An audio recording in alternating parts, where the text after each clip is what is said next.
Me too, man, to keep it away too. I don't use hand sanitizer. I use alcohol. Yeah, I got a bottle of alcohol, a spray bottle of alcohol. Yeah, that's all right. I don't use hand sanitizer. That's how you do it. And I picked up on it. I said, yeah, let me get this out. Yeah, man, you peep that, boo boo?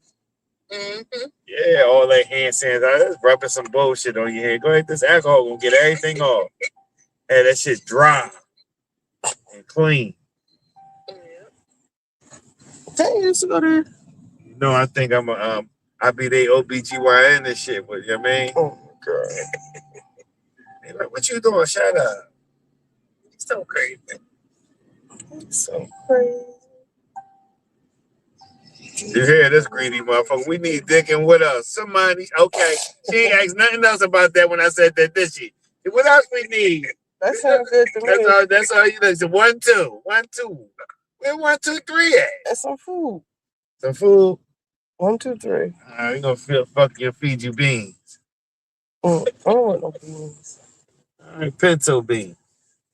No. I was getting ready to go to Beach I told my niece I was getting ready to go to Beach South and go get me some crab fried rice. I'm gonna go heat these chicken wings up in this good old Big ZD, man. You know, from the kitchen. Got the Sprite in the back. I mean, I was going to steal your candy. I ain't even gonna do that to you, huh? Give me a couple though. Crack you on like I cracked mine. I could have had them. You would have thought you forgot them. And they were. You don't even know what this is. It doesn't matter. You don't even know what it was in mine. You don't argue. Just break down. You know what I mean? The fuck? I'm trying to eat. You don't look like you missed no meals lately, baby. A word. The mother. I know you ain't talking. Yeah. Probably weigh more than me. Yeah, but I'm losing weight. When she said, yeah, but. I'm losing weight. How about you? I'm not losing nothing right now, babe. But you gaining weight. I ain't trying to lose nothing. That's why. Look, don't make me pull up some pictures. I pulled that one the other day and seen that I got a lot of pictures. Hey, bro, I put about 50 something. You got me 3 of them. Can I have another one too? Funny bitch here. This is so funny. Fat shit. That's what she talking about being fat. I ain't say nothing. Fatty bitch. Patty Minaj. Guess me when I with these patty motherfuckers. I bought all this shit. Look, boss lady. She tell me she bought all this candy, right, in the soda, right? I fed this motherfucker for about 5 years straight. You see what I'm saying? That's what we forget. I'm talking about breakfast, lunch, and dinner. It don't need you. I don't see you with not enough money though. Oh, I'm feeding the whole team. Don't get me started with that motherfucker. Boo boo. I was trying to lead by example, so some motherfucking nigga was trying to carry it like me. He was supposed to be the plug. He was the one who was supposed to have all the money, right? He tell me call Nita, tell Nita we want some Ishka Bibbles, this, and that. So I'm like, cuz, you know how much that shit costs if you treat him right. And you calling her out her crib to go do this shit, you know that's gonna be something that shit gonna cost you, right? So he call her around, she come around. I'm like, come on, Turk. She think it's for me. I said, it ain't for me. Man, he probably gave her about $73 too short. He probably thought he was getting that. No, you gotta carry it. He did not give me enough. That's what I'm saying, but you the plug. Remember when I had pushed him around in that chair even when we was fucking chick feet off the chair? I remember. Bully deep, yep. Beat him up, put your hands on him basically. Made him feel less than a man. We'll try tomorrow, okay? Nephew, love you, nephew. Love you. What do you want, his hair done? He said he loved you too. Yeah, he wanted me to bring him. I told you do it tomorrow. You don't feel like it today. You came from a funeral. He understand. Hold his collar now. 10. Yeah. I told him, like, listen. Did you ever go there? I'm sorry. I was going to go to Lisa, so I'm going in the house and eat. I feel like smelling like the right store. I don't want to go in there and just come out smelling like the grease and the cooking food. I'm going to drop me at the corner. Yeah, that's what you want to do. What I will. Yes. Make life a little easier for you. Everything closed out early. Yeah, ain't nobody getting no business because of the weather right now. Ice, they got piles of snow. It's supposed to. The weather ain't supposed to warm up, boo. But this shit going. If they don't keep going to go get rid of this shit will be here to then in summertime. Straight up. That's how it was in the mountains one year. For real? This is drawn. Yeah, we had snow all we to fucking. So I have all of my things. Yes, you do. Get your soda. Fuck you, sir. There you go. Tell everybody bye. Back YouTube. Bye. Oh! I'm going home, Dina. I had to make a few runs. Look, you can't even turn the damn corner.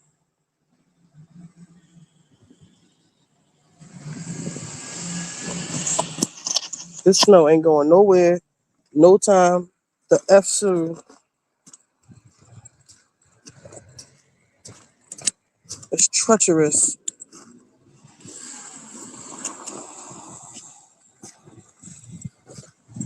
You do not like him, man.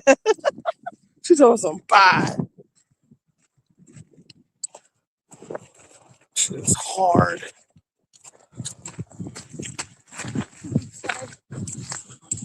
Chick called Mo. He said he wasn't doing too good. I wonder what that means.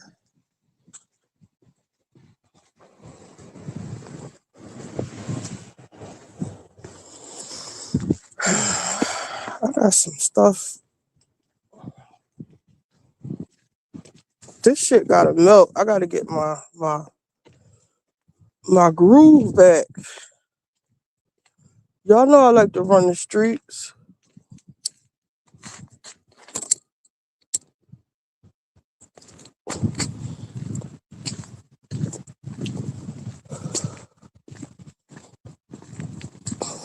And my feet are cold in these boots. These are the warmest, most comfortablest boots, snow boots ever.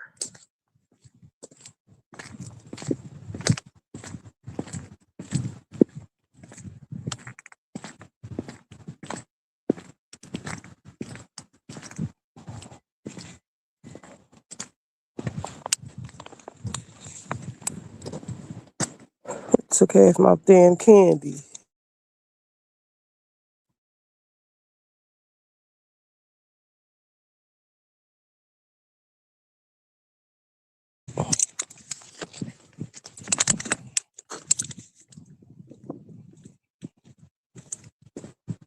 Oh shit, I can't find the phone. Just let your soul glow.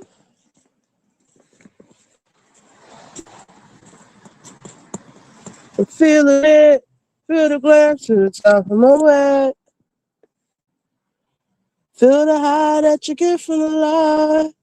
If you feel it, raise your head in the sky.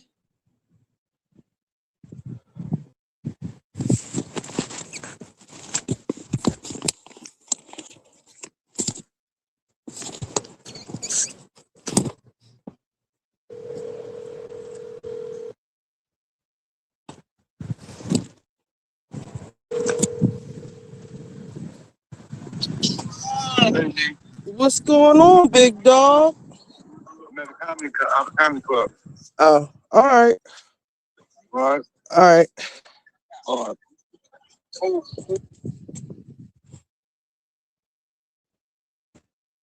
Well, that was the end of that. Let me see. Which caller came down here?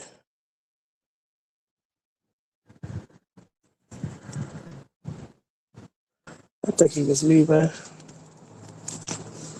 Do I want some company? I do not feel like get drunk. Hold on. That drunk ass man. Hello? Yeah. I got some dudes came in. All right. Call me to get done. Yeah, this one day was busted. What you want a date? Yeah, he's a buster. Who you with? Your fam or your girl? My sons. Okay. All right, I'll be in the house. All right. All right. Tonight? I thought they came on Sunday. They said Beyonce might be performing. Will she be kicking off her? I think I need a new phone.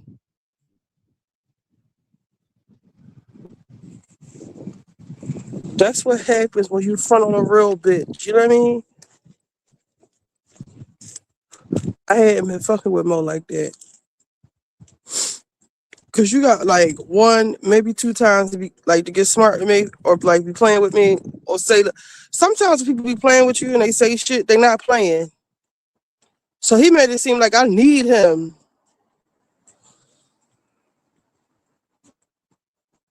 Bitch, what? Do you know who I am?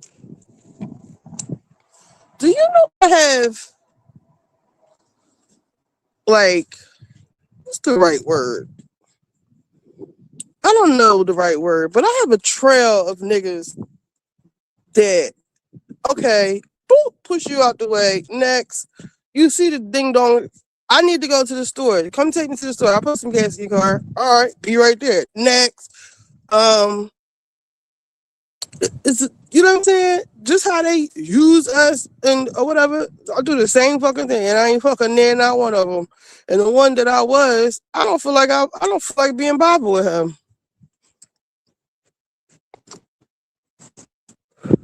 All that drunk shit. I don't. Plus, I'm not a drinker, and I don't feel like cleaning up my room. Ain't that trifling? That just means that has outlived its usefulness. That has outlived its whatever I'm trying to say. I'm cold as shit. My fingertips are. I don't know if my dad is in there. I don't see his car. I don't want to walk in here with a cigarette just in case. My sister might be in here. She was here yesterday. Um, guys, you have outlived your drunk and limp. Exactly.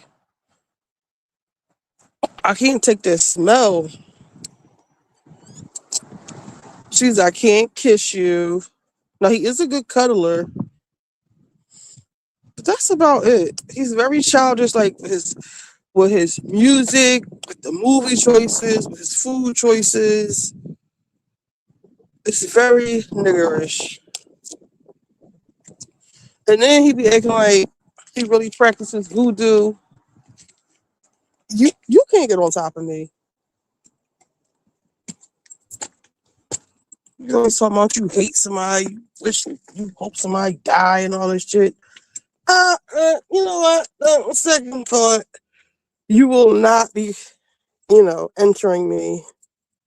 I don't want those spirits.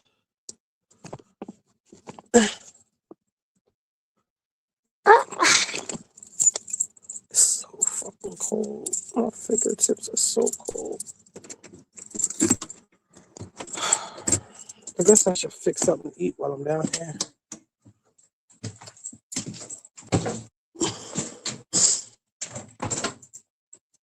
Everything is closed.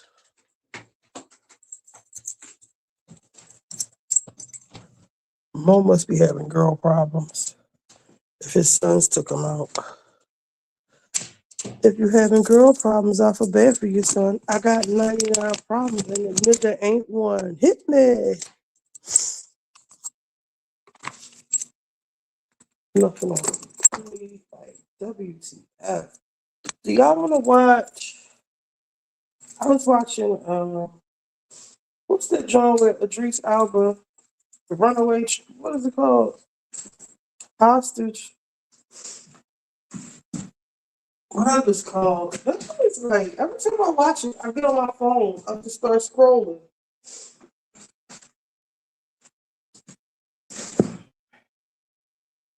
It was 94 on the ink patrol, on the rat patrol.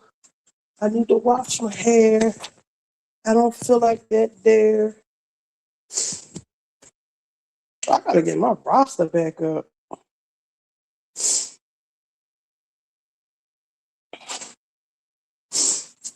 What's that say? Robin Hood.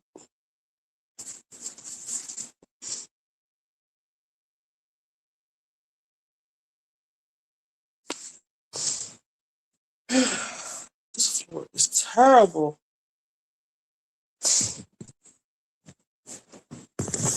Let me see if somebody else is looking out here.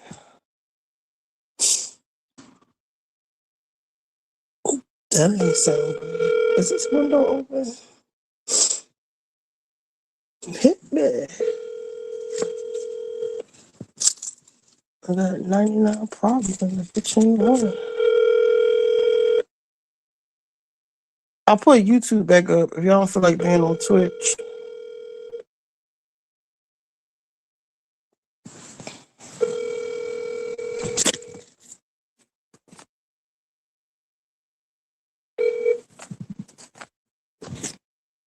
Please leave your message for 2675. Do I feel like El Drunko coming down here? No. And he ain't got no fucking money. Not enough for me. So what's the point? So what? I'm a rock star. I got my rock moves, and I need you. Guess what?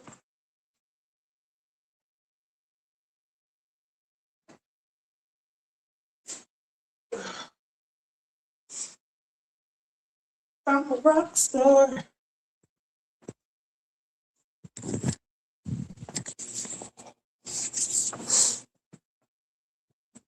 What can we watch? I can't get into traitors. They won't let me watch. I saw the rip already.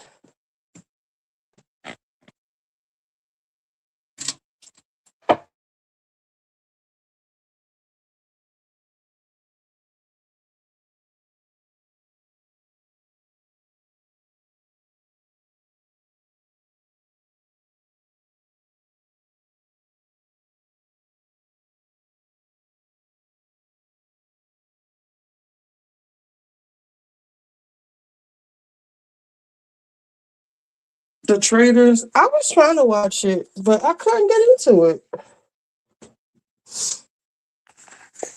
Not my thing.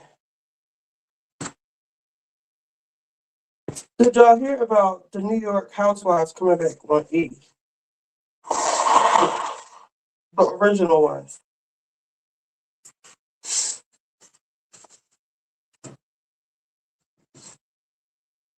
Just wax on, wax off.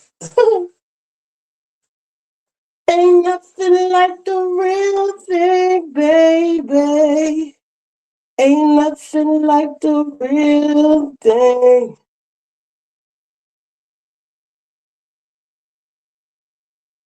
I got to send this stuff I done made out to y'all. When did I make this stuff? I guess it's so cold it'll be alright. I'm gonna do the 2-day shipping.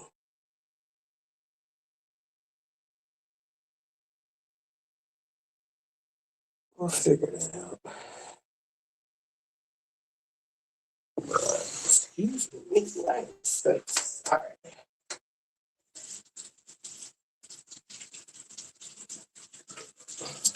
Try is I won't put this stuff in, but I don't know.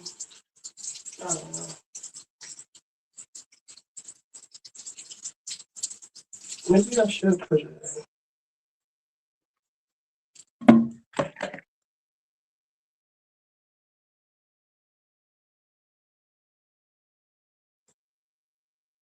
Alright, so what I'm going to do, let me go check. I'm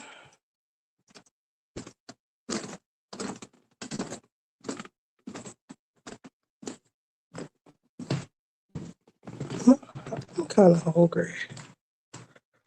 Hungry hip dog. I guess I get my laptop. What are we going to do? What are we going to watch? This floor is irking my soul. This rock salt on everything. I gotta fix this. I guess the housekeeper ain't coming no time soon.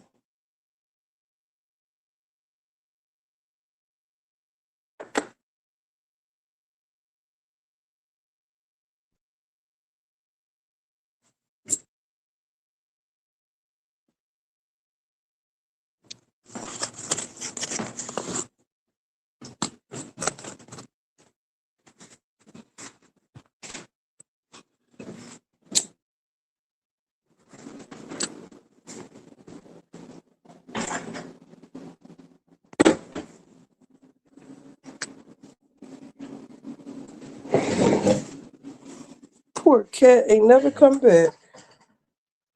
I'm taking that blanket back. Get my $60 fucking back.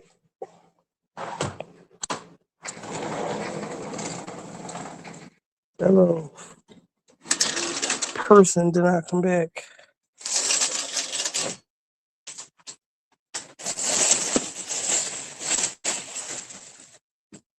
Get my blanket. Hold up.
Kitty!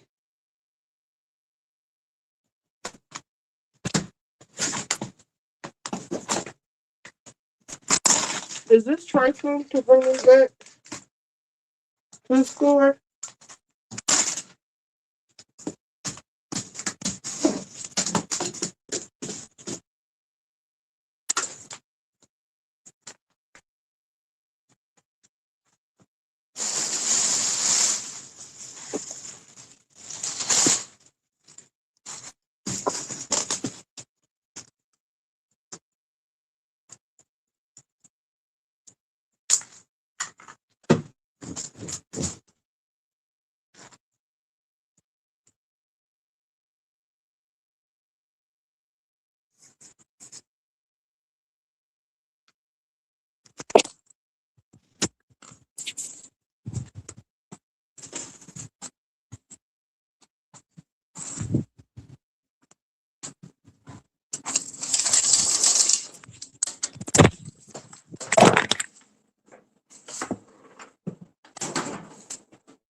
I'm gonna get this salt off the steps.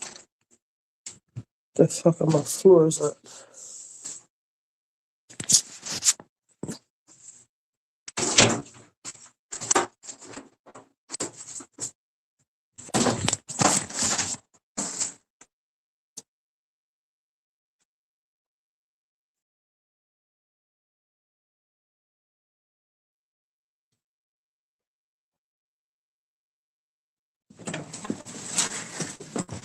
put all the salt down there.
Poor kitty is right.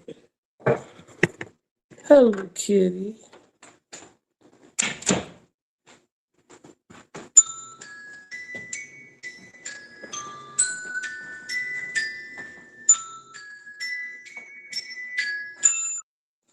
Blah, blah. What's going on there? Trying to get this salt off my floors.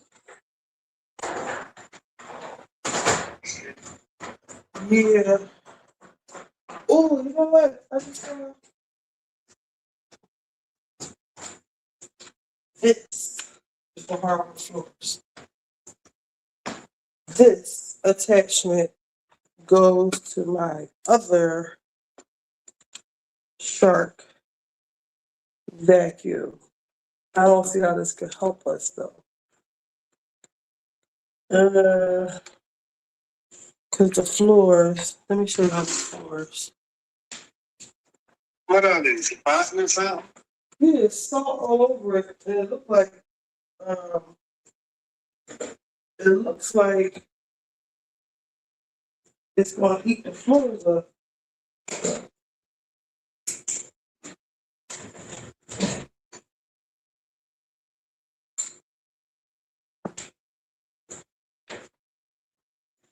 But cause I had dumped the whole thing of salt on the front steps because my dad slid down the steps one year. So that's what I caught myself doing, preventing that. But it's extracting salt all in.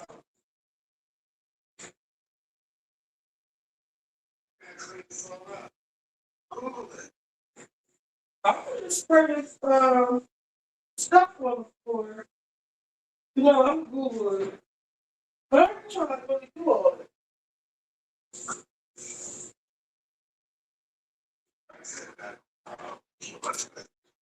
But actually, I just cleaned it with a steam up. And I use some, what do they call that stuff that smells good? Harmful? Not even that. Fabuloso? Bitch, I'm not putting no Fabuloso on these floors. I spray real fast and real short and skin cleaning. That's not putting nothing on it, really. I'm looking on YouTube. And after that, I just wax it. What kind of wax you put on it? I don't do these floors. That's what I'm saying. We got somebody to do it for. And she be having these motherfuckers shine.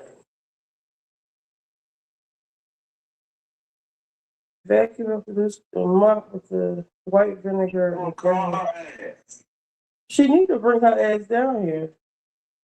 This says vinegar. Let's see, a gallon of water, a half a cup of white vinegar. This is turning into a project already.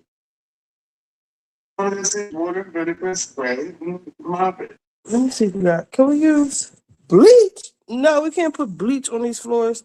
Richie, clean some chicken. No, the floors. Okay, I don't know if y'all can see how shiny the floors are. Right there, back there. So I don't want to strip that off the floor. I don't know if y'all can see the shine. Sometimes you have to get this on, you're going to get the salt off. And then put the wax back on, whatever they use. But then if you see all of this salt on the floor, that's not good. Because if you look over here, it's kind of bleeding. And then this is where we put our shoes. This shit is eating up the floor. So I think. Well, I told you what to use, water and vinegar. But no, shut up. Anybody ask you nothing? Our house is fully all the floors. You always trying to tell somebody what to do and they ain't ask you nothing. I'll keep my advice to myself. Thank you, please.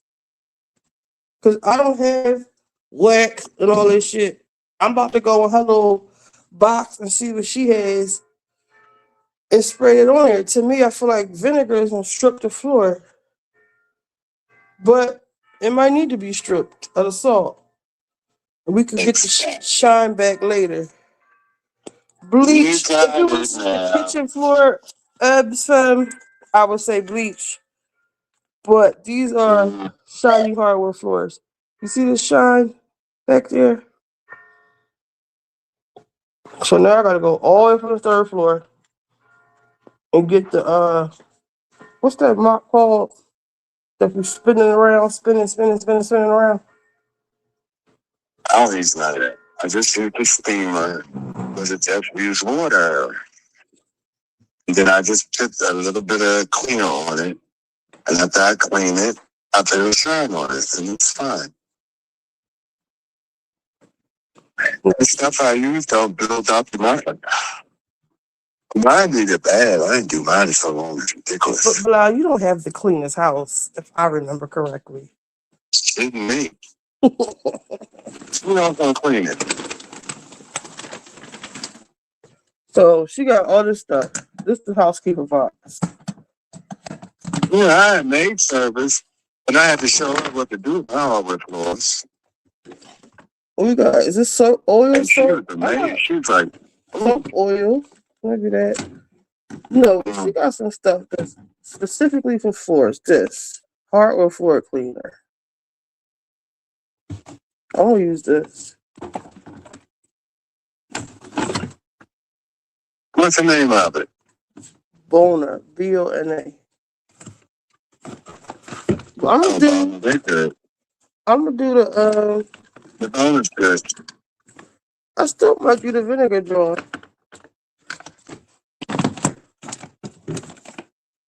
I gotta go get the mop. I was looking at, you see the work, Jack A? You know, they be doing a different world, but they had Jack A on, and she got a face done. It looks good too. Oh yeah, that's all. She got a facelift. Look, there's salt on all the steps. Yeah, it looks good. Shit, I want one. I wouldn't tell him. $50,000, I ain't got it though. She probably ain't even paid. She probably, look, girl, I'm gonna talk about this shit. Don't worry about it. I got y'all. Niggas be lined up. Keep calling my phone.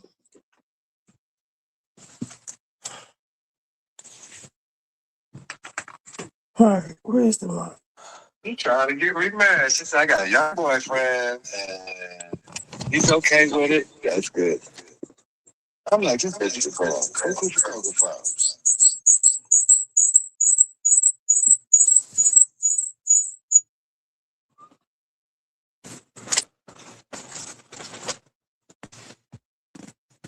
So we ain't barely getting no damn snow on that damn noise.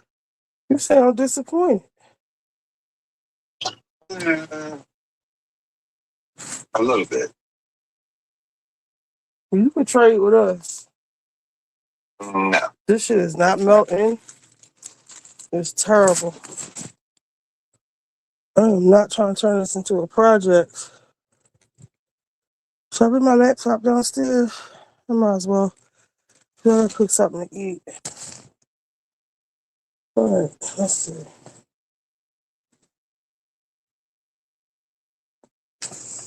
Where is the charger?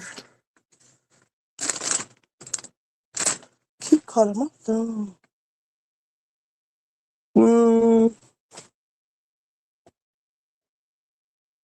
Um, is this the one I want?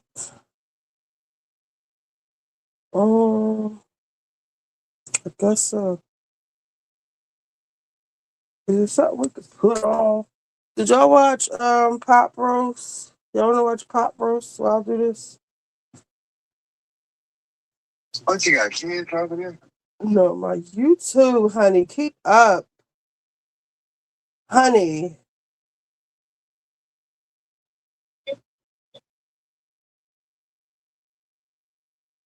Do y'all wanna watch let's see. Salt Lake City reviewing Vanderpump Rules. Don't know what I want. Watch Vanderpump Rules. We could watch the Joe Button podcast. We could put it on. We gotta take YouTube out. We could wait for that. Traders, which y'all couldn't get into. Pop Roast, that's what Alex and Christian Alex. Alexander Rogers.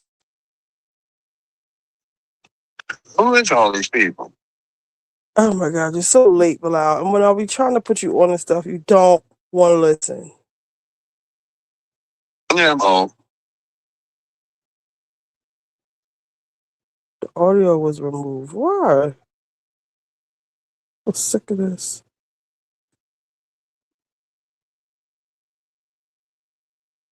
Traders is good. I tried to get into it. Maybe I'll try. No, I'm not. Because you got to sit and pay attention, right? Why is this freezing like this? All right, I'm going to bring the computer. What's the battery on? Damn, 19%?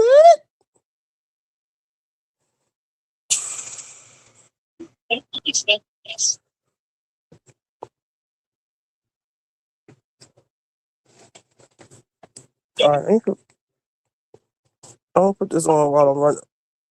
Today or other days. I couldn't find the original. The original stream of what?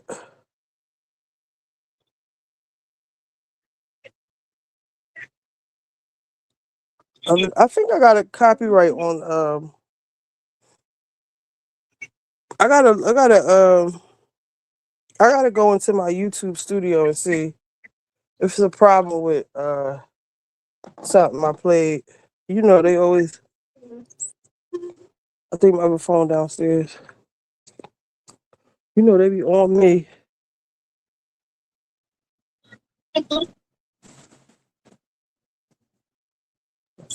Charger. Do we have the plug? Not the plug. Oh, I carry all this shit downstairs. I gotta bring this mop downstairs. I'll fix it in a minute. Hold up. Because my other phone downstairs. I don't want to lose power. Uh, How about your girlfriend? oh, well, Leah. I ain't talk to that girl.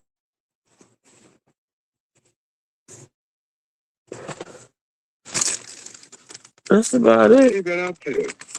I haven't talked to her. I don't know. I kind of told her to beat it. That was nice. Yes, the fuck it was. This is not the Goodwill.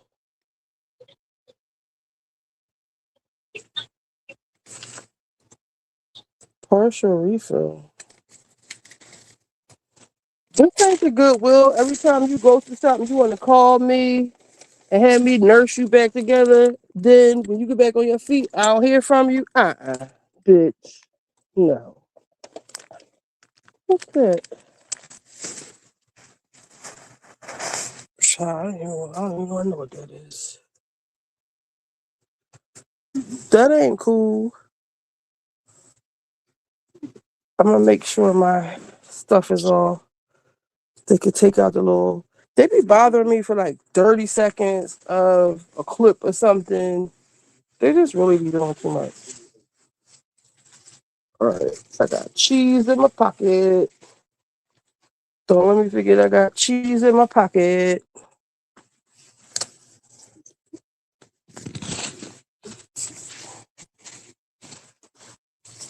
I smell like cheese.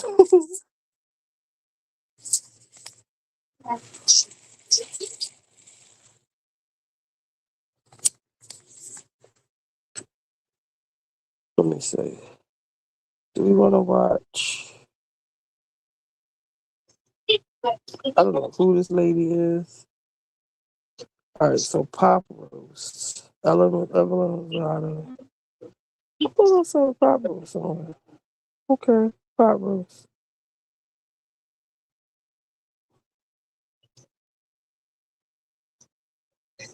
Did they really take my sound away? And greetings from New York. We are a dumpster right now of snow and dirt.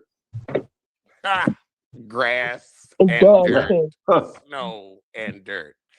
Yeah. This has been a hell of a January, Oh, and Alex is I'm in just there. glad They it's tell the you. last day. Last day.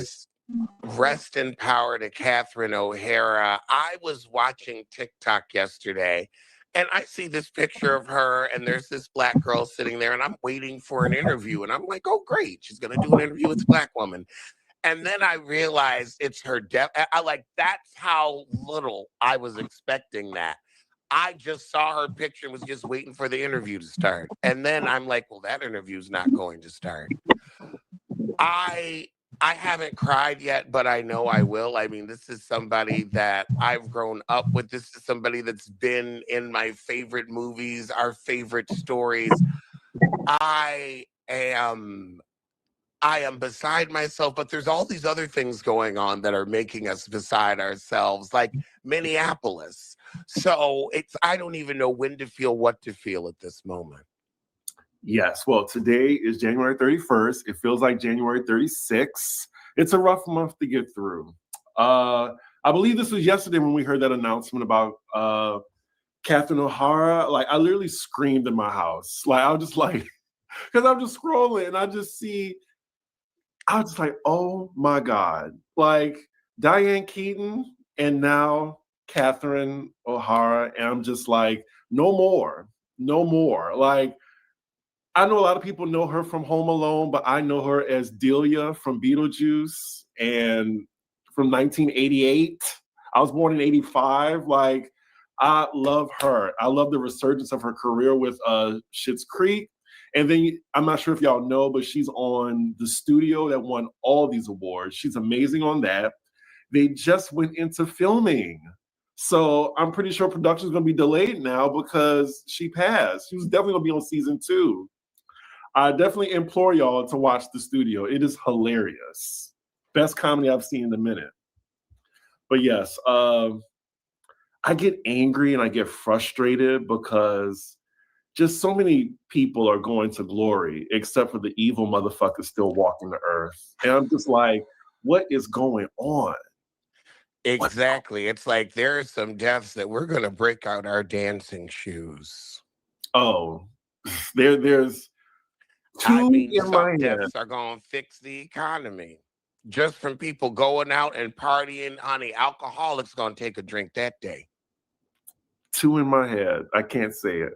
I'm not going to say it. We're But not yeah, gonna say it because we don't want the secret police at our door. Well, the not right. so secret police. Yeah, because you see how they picking up people. And what's really annoying to me is I hear all this Epstein shit, Epstein, and no one's getting arrested. No one. Journalists are, though. Yeah. The Yeah. fact that we are having to root for Don Lemon means the world's gone to a very scary place.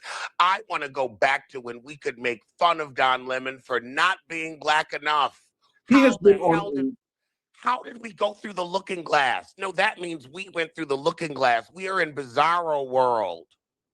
If you would have told me back then, Don Lemon, pull up your pants, Don Lemon.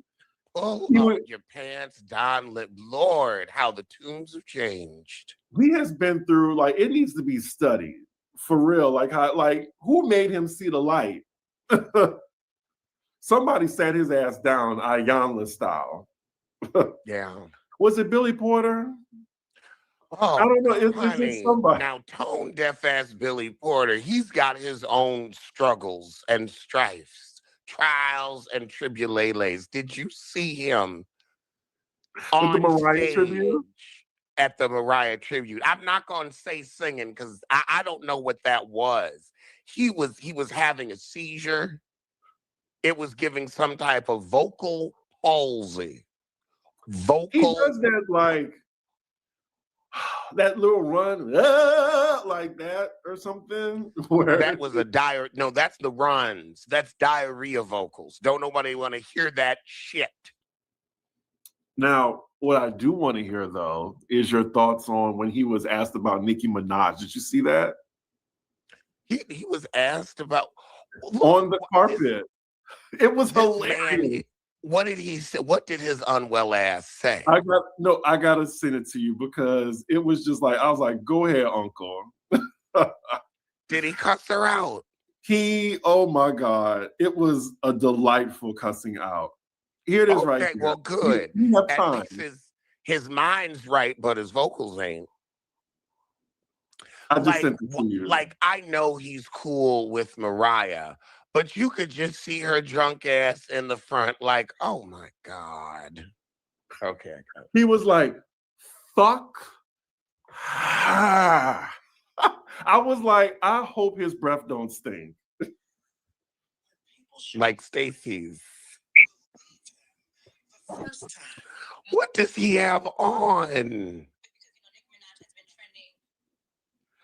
I like, I'm glad his mind is well. And that fuck her was like, it makes me want to see you on screen again. It reminds me you're a great actor. But what does this mean? Like, you went from that beautiful tuxedo dress at whatever award show it was. It has gone so down. Like, you keep wearing this gold shit. Your makeup is fucked up. I'm sorry. There is a sissy that will beat your face for free. There is a sissy. Why does your hair look like Housewives hair? You got Giselle Bryant's wig on your fucking head. Why, Billy? Why? I know you're passionate because you want more from him as I really do. as our gay elder, because we don't have that many gay elders that For real. Generation X. And that's the thing, like the second I saw that fuck her, I immediately missed Pose. I immediately wanted to see him on my television again. Like, the man can act, he's funny, he's enjoyable. But these wigs, I'm sorry.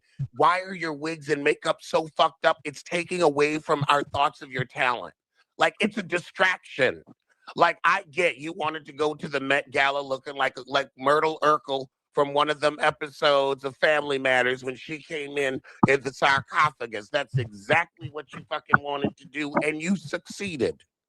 However, it has been downhill. Why do you show up looking like looking just looking out of your tax bracket or perhaps too deep in it? I just think he's like the eccentric uncle, you know? Like just like let Billy Porter be. He's going through a lot of health challenges, and I just think let him do whatever he wants. You ain't supposed to look like what you've been through. Look. And again, I'm not talking about his physical appearance. I'm talking about the wigs and the beat. That is shit that is something in your control. Well, thank you, Toby Corey, for the super chat.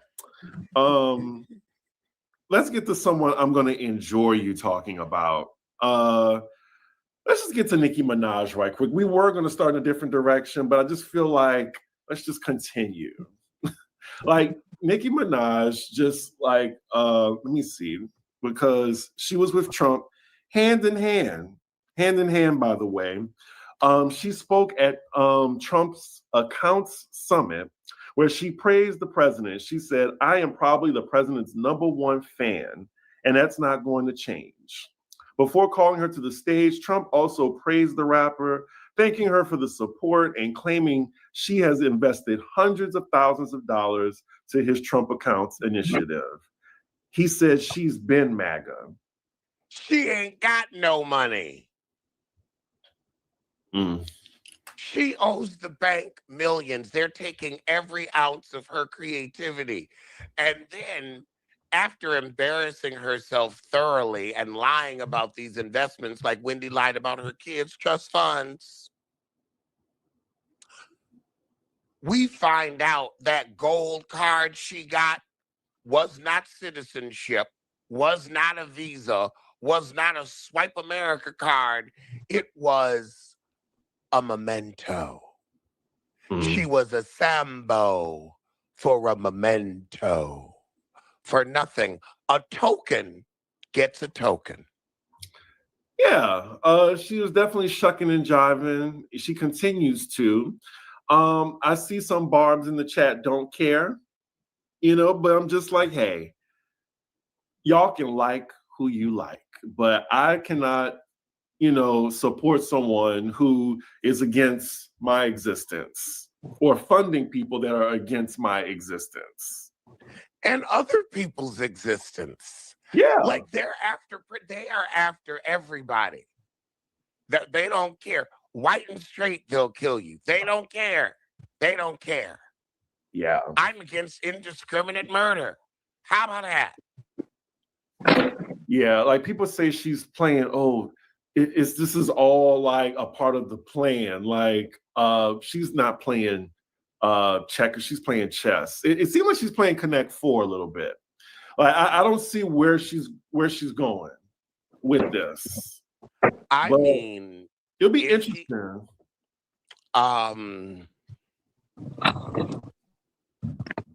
She paid that man for she was able to. Well, now we know why she's been doing all this MAGA stuff, because she had to scrap up that $500,000 before they sold that house that she don't own out from under her. Yeah, like she scrapped those coins together at the 11th hour that they were about to put her house up. And I know there had to be interest. She got out there and said, how do you want me to shop? Hello, my baby. Like just started. Like, what you want me to do? Hello, my ragtime gal. Damn. Not everybody loves the Michigan J. And not that damn frog from the WB. Like, I mean, I know you tried to like, you know, tell Meg get up on your good foot, but you need to get up on your good foot. Like, really? Now Meg is out here getting deals with Popeyes, moving on with her career, becoming beloved. While you Popeyes and Dunkin' Donuts. and Dunkin' Donuts. Although I have to say, now that I live in Philadelphia, I am partial to Wawa. Also, I had an apple fritter from Wawa. I brought it home, left it in the refrigerator, put it in the oven the next day. That shit was so good. Do not sleep on the apple fritter from Wawa. If you are in the tri-state, give them a try. I was really surprised. Can I just, since you're talking about food, can I just highlight a little Of snack? course. 1 second. Of course. Yes, So the Wawa. bag This is what we do. Now, I showed this on my Instagram, CDIGGI1, and I'm not getting paid for this, but you know, Trader Joe's, you can find a good snack, and this is what I love from Trader Joe's. Oh, I've seen those. These are delicious. It is a great substitute for hot Cheetos, like a great alternative. And I get it. This is a gentrified version of the Takis or whatever in the purple bag. Yes. But Okay. Okay. I see what you mean. I like these. But yeah, it's my snack of the day. I am glad I don't live near a Trader Joe's. Like I lived near one where it was kind of my only grocery store. And Trader Joe's is great next to a real grocery store. Because it's where you go to be like, I want a fun, funky snack. What if they cooked up in their test kit? There are great text kitchen, great, I want to grab snacks and wine, but not for when it's like I need to go grocery shopping. Yes. Also, never go grocery shopping when you're hungry. Ever. It is a mistake. Now maybe if you're, a novice, as an expert, I can go grocery shopping hungry because I know I'm going to be hungry anyway. I know I'm going to eat it anyway. I know if I don't get it now, I'll get it in a week. So it's fine. So I have a question to the audience, because just while we're on food, how many people are in the chat right now? 226. Thank you for joining us. That's enough. So I'm sure you all saw Candace's Arby's commercial. Now, I'm happy that she's getting a bag, but I posted on my Twitter that I was like, I'm happy for her, but I don't know any Black people that eat at Arby's. And when I tell you, Twitter is like the contrarians' playground. I'm just saying, I'm a ninja from New Orleans. I don't know ninjas that be going to Arby's. I don't. You don't know any? You don't know any that go to Arby's, really, Chris? No. You haven't been sitting across from one for the past 7 years? Are you sure? Sure? I can honestly tell you, I have never been to Arby's in my life. Oh my God. Not only do I still go to Arby's, my first job was at Arby's. What do the ninjas get? Because that food don't look like. And guess what? Me and my mother have been going to Arby's all our damn lives. She would get the chicken sandwich. I would get the roast beef. The roast beef is good. But can I pose the question though? When you're hungry and you're thinking of fast food, Arby's is not what I'm thinking about. If I want a chicken sandwich, I just had a spicy chicken sandwich from Chick-fil-A. That shit was God tier level good, fresh out the damn grease. So when I'm thinking about a chicken sandwich, I'm either going to Chick-fil-A or I'm going to Popeyes. If I want nuggets, I'm either going to McDonald's or I'm going to Chick-fil-A. Or Raising Cane's if I want some chicken strips. Arby don't give me that. What is their signature item that will beat other places? The roast beef sandwich. The roast beef sandwich. Okay. It's something, I feel it was more of a northern thing. I feel Arby's were definitely more of a northern thing. Yeah, it had to be. But yeah, because people talking about the fries, the curly fries. If I want curly fries, I can go to Jack in the Box. And we didn't have Jack in the Box, I had only heard of growing up in California. I had never heard of a Jack in the Box anywhere near the East Coast. Nobody had curly fries but Arby's in the Northeast back where I was. Okay. So I could definitely say it's regional because also never had heard of Raising Cane's, never had heard of Popeyes. I only heard of Chick-fil-A because my aunt had moved to North Carolina and I would go visit her. And they had when we started going down there, that's when we saw Chick-fil-A. There wasn't no Chick-fil-A up north. If you wanted a chicken sandwich, you would go to let's see, we had Texas Red Hots, but that was more hot dogs. We were more famous for wings, like buffalo wings, but you would go like regular places. There weren't any chicken specific places that I can think of. We would do Wendy's, we would do McDonald's. I'm trying to think what chicken specific place. Mighty Taco, if anybody knows about that, that's like a Midwestern taco place. KFC, but KFC wasn't doing chicken sandwiches back then. Not That yet. was where you went if you wanted to get a bucket for the family and like mashed potatoes. Like you weren't getting fries and a chicken sandwich at KFC back then. Hardee's we didn't have up north. Arby's Now, Shakes was good. You remember the Jamocha. You remember the Jamocha. now And the also, wait, wait. and hold on. Jalapeno bites with Bronco berry sauce. The real ones know the KFC buffet. That's what the real ones know. When Pizza Hut and KFC had a buffet, oh my God. Anyway, sorry y'all to the tier. We were some fat motherfuckers. But back to Maga Minaj. Yeah, bitch, we ain't figured about you. I'm sorry. I get one No, bitch we a year. have I get forgotten one about bitch a you. year. That is my one bitch a year. I'd Because say she a month. deserves it. Fuck her. And that's the much I could say on here. Fucking I Sambo clown. she already wasn't going to be remembered as the most popular, among the other rappers, but people were going to hold up her place in history. I feel like now you've erased it. Lil Kim was 'Cause right. She said, "We'll see. We'll see." I know Lil Kim is somewhere in her house that she still owns doing this. I tried Mm. to tell him. I tried to tell him. Well, but yeah, I did have her beef with Don Lemon because I was enjoying how he hasn't, taken his foot off her neck and just always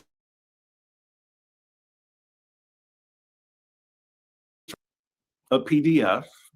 And your husband is like the He's a brother. You sex couldn't offender. control that. The Yes. brother, you couldn't control that. That was unfortunate. Like I ain't gonna But say like she's that was your still fault. But you marrying one, yeah, yeah. that you had control over. That I'll go in on because you could have done all the other men that would have been interested in you, and you had to get a bum and a felon. Mm. I mean, hell, I could even see you being like, no, look, it was a little white collar. But I read what he did, ma'am. You're not safe and neither is your child. Yeah. And whoever did her wig, like the glue was, you could see the glue. Well, here's the thing. What self-respecting sissy's touching her head? You're right. She did that shit herself. And it looked it. And Yeah. it looked it. She's a clown. Definitely a clown.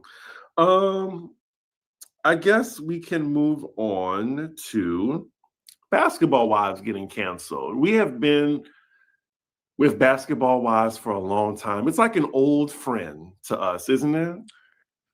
You would consider Shitty O'Nostril a friend? I just meant Those like the show itself. backstabbing harpies. Those were some good times, though. Like Those were some in the good earlier checks. season, someone. Some good checks. I made some good money off those videos.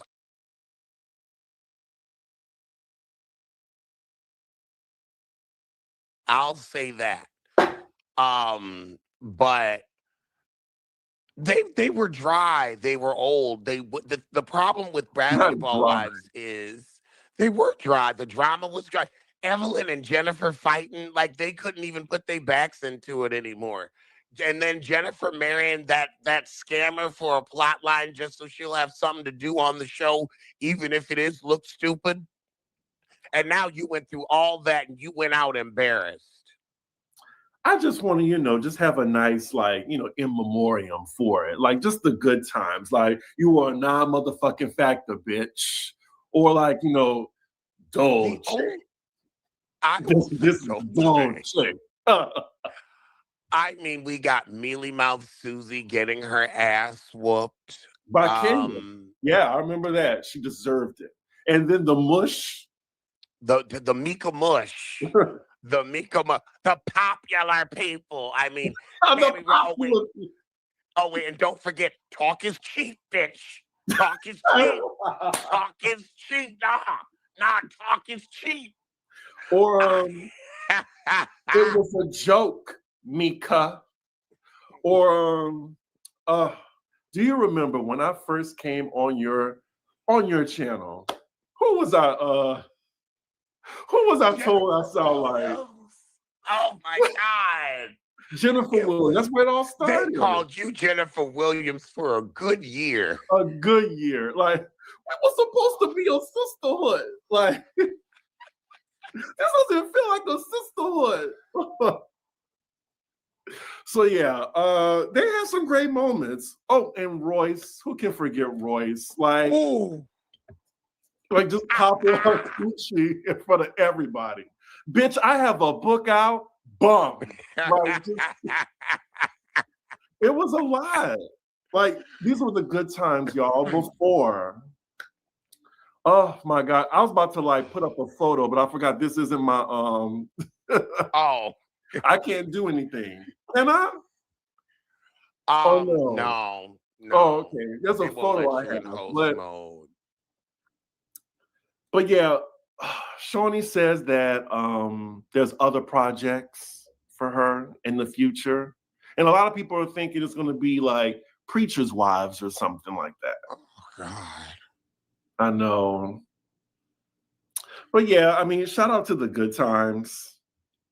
Shout out to the good times. I'm glad Tammy Roman got something out of it other than just being a basketball wife. Like, she's a real actress now. Yeah. But I still remember how she terrorized that girl. What was her name? Keisha? Yeah. Keisha with the purse. But yeah, Keisha she was just told like, Keisha, if you want to say something about me, say it to my face. And she ran and talked shit behind her back. And then you want to get in front of me and say something and act all meek and all scared. No, talk your shit. So here's the scene. She's sitting here. Tammy took her bag, holding the bag hostage. So then, like, you have Evelyn and Shawnee in the back, and then you have Tammy in her face, just like this, and then you have Keisha just looking like Sigourney Weaver with the alien right here. Like, and then Tammy's like, you want your bag? The only reason I'm not going to hit you because I feel sorry for you. Here's your bag. But I don't respect you. And that's why I'm calling you a bitch. That's why I'm calling you. I mean, Tammy Roman. I mean, come on, ladies and gentlemen. And remember when she almost chased Duffy? The whole Duffy thing? I was told you were going to whoop my ass. Well, my children aren't here now. Oh, so good. Oh. I didn't watch Basketball Wives LA. Moments. I mean, watching Malaysia Pargo try to launch a table at Jennifer for calling Evelyn's daughter a build-a-whore. And now here's the thing. All them girls called Evelyn Lozada's daughter a whore. And now she is the game's baby mama. Talk about living up or living down. Yeah. I mean, I don't think Evelyn's daughter was ever going to escape her whole prophecy. But it was in the cards. The writing was on the wall. It is what it is. But yeah, Reality television isn't the same now. I want to say this about reality TV not being the same. Life isn't the same. We are now an on-camera people where we are on camera whether we like it or not, like whether it's surveillance, whether it's Zoom and social media. Like, people feel like, oh, you're too aware of the cameras. We're all too aware of the cameras because they're fucking everywhere. You can just go, you go out, I am being recorded, I am being looked at. This car has a camera, that car has a camera, the supermarket has a camera. You see yourself, like, we are all now aware we are being recorded, and that's going to affect our lives. Also, the fact that the women, they go on the first season and then they oh my God, they're listening to social media too much.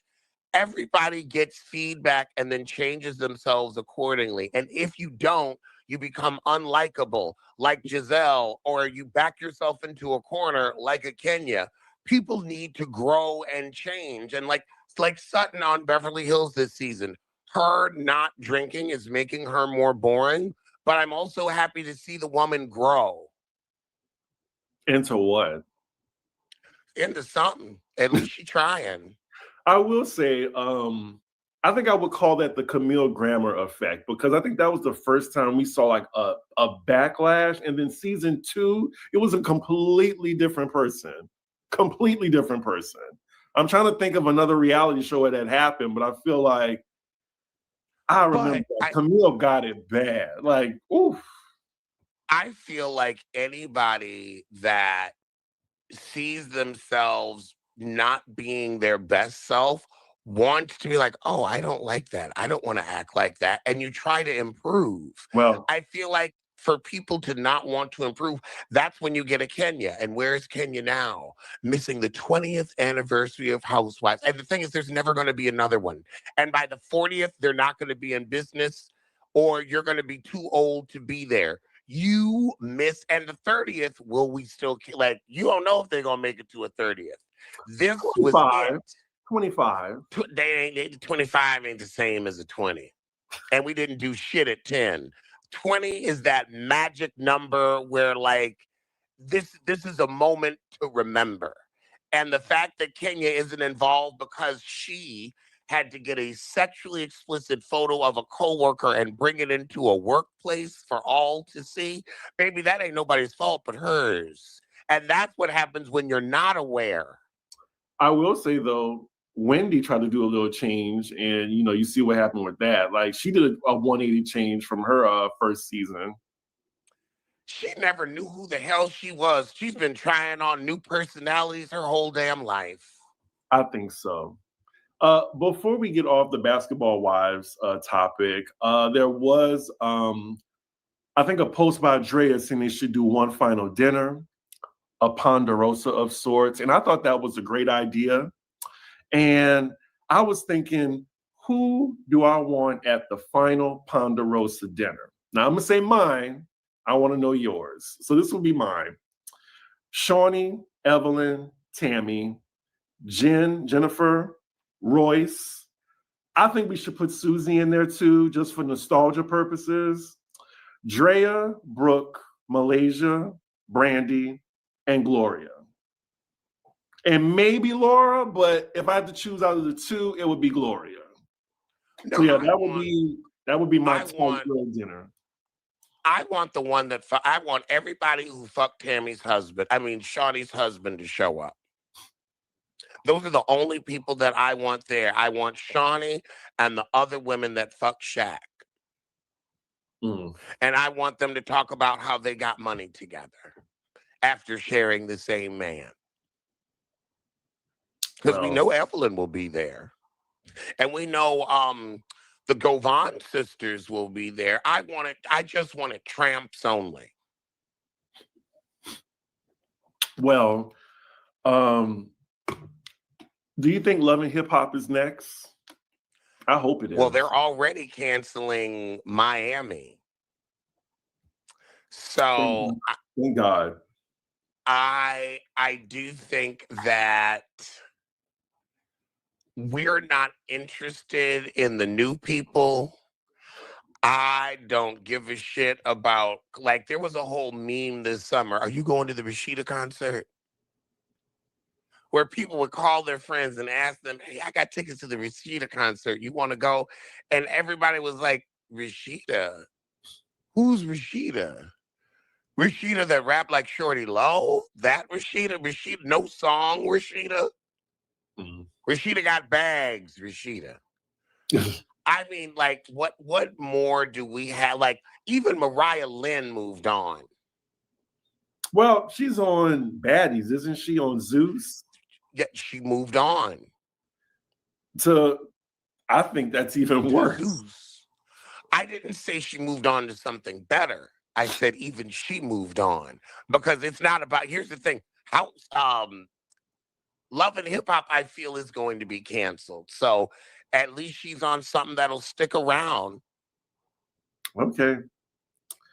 Well, rest in peace to Hoop Dreams and Heifers. You were talking about the Housewives Ultimate Girls Trip. We know everything that's going to happen now. We just have to just see the footage, like just what happened, because we already saw the Kyle White party. They had a boat trip in OC.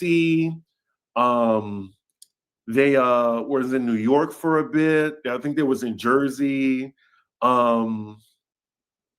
What else? They had a costume party in Atlanta. They went to a drag show with Nene. Then they had another costume party with Nene where everybody was there. Like a lot of girls. I even saw Candace in a photo with Giselle, Robin, and Ashley, which was crazy to me. But according to Carlos King, because he talks to Candace, he said Candace had a conversation with Ashley and she had a conversation with Robin. Not sure about Giselle, but definitely had a conversation with Ashley and Robin.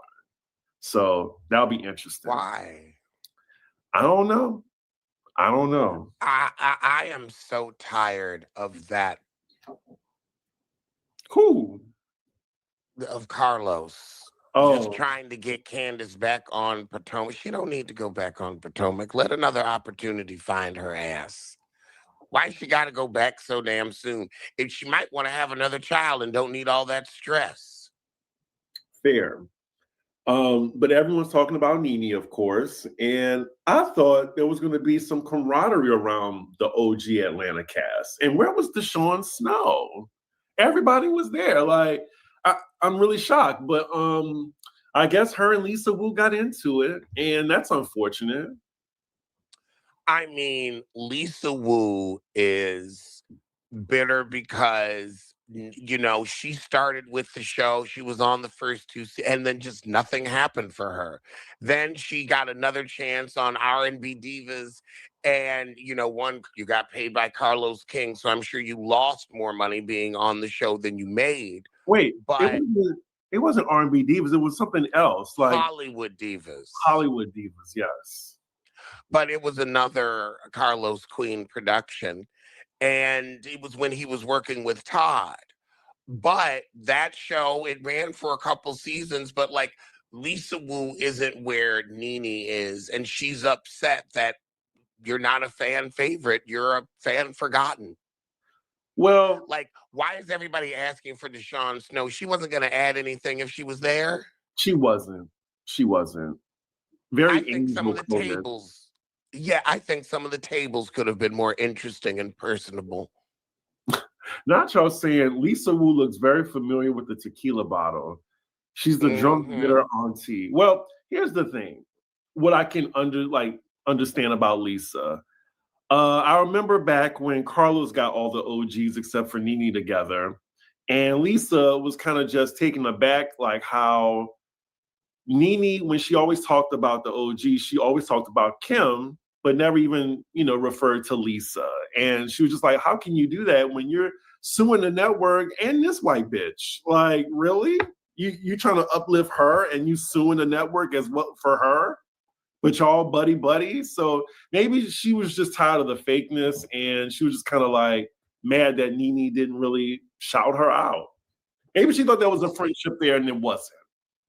I was gonna say, because Lisa, when did you and Nene have any iconic scenes? I feel like Lisa Wu used to be her right-hand man, and then Cynthia came in the picture in season. Didn't she come in season 3 or 4? It was 3 when she came in. Cynthia came in season 3, and Lisa was fired in season 3, I believe. Or Right. maybe she was on with Cynthia and just wasn't interesting. I can't remember. Might have been a Was friend she of. on season 3? She's not memorable. A fan forgotten. She's not memorable. If we have to scratch our heads, you didn't do your job. We remember Nene. We remember Kim. We don't know when you left, but we know you needed to go. And don't forget to leave when you go. Wait, we didn't know you left, but we know you needed to go? Yup. I might need to steal that. I think we need to make space for that comment. That's We very didn't know Rob you left, Dixon. but you needed to go. Interesting. Okay, now let's not come for Cynthia. Cynthia has moments, child. Moments. What else is going on? Win a case. Rob doesn't. And Rob makes fun of people for trying to have moments.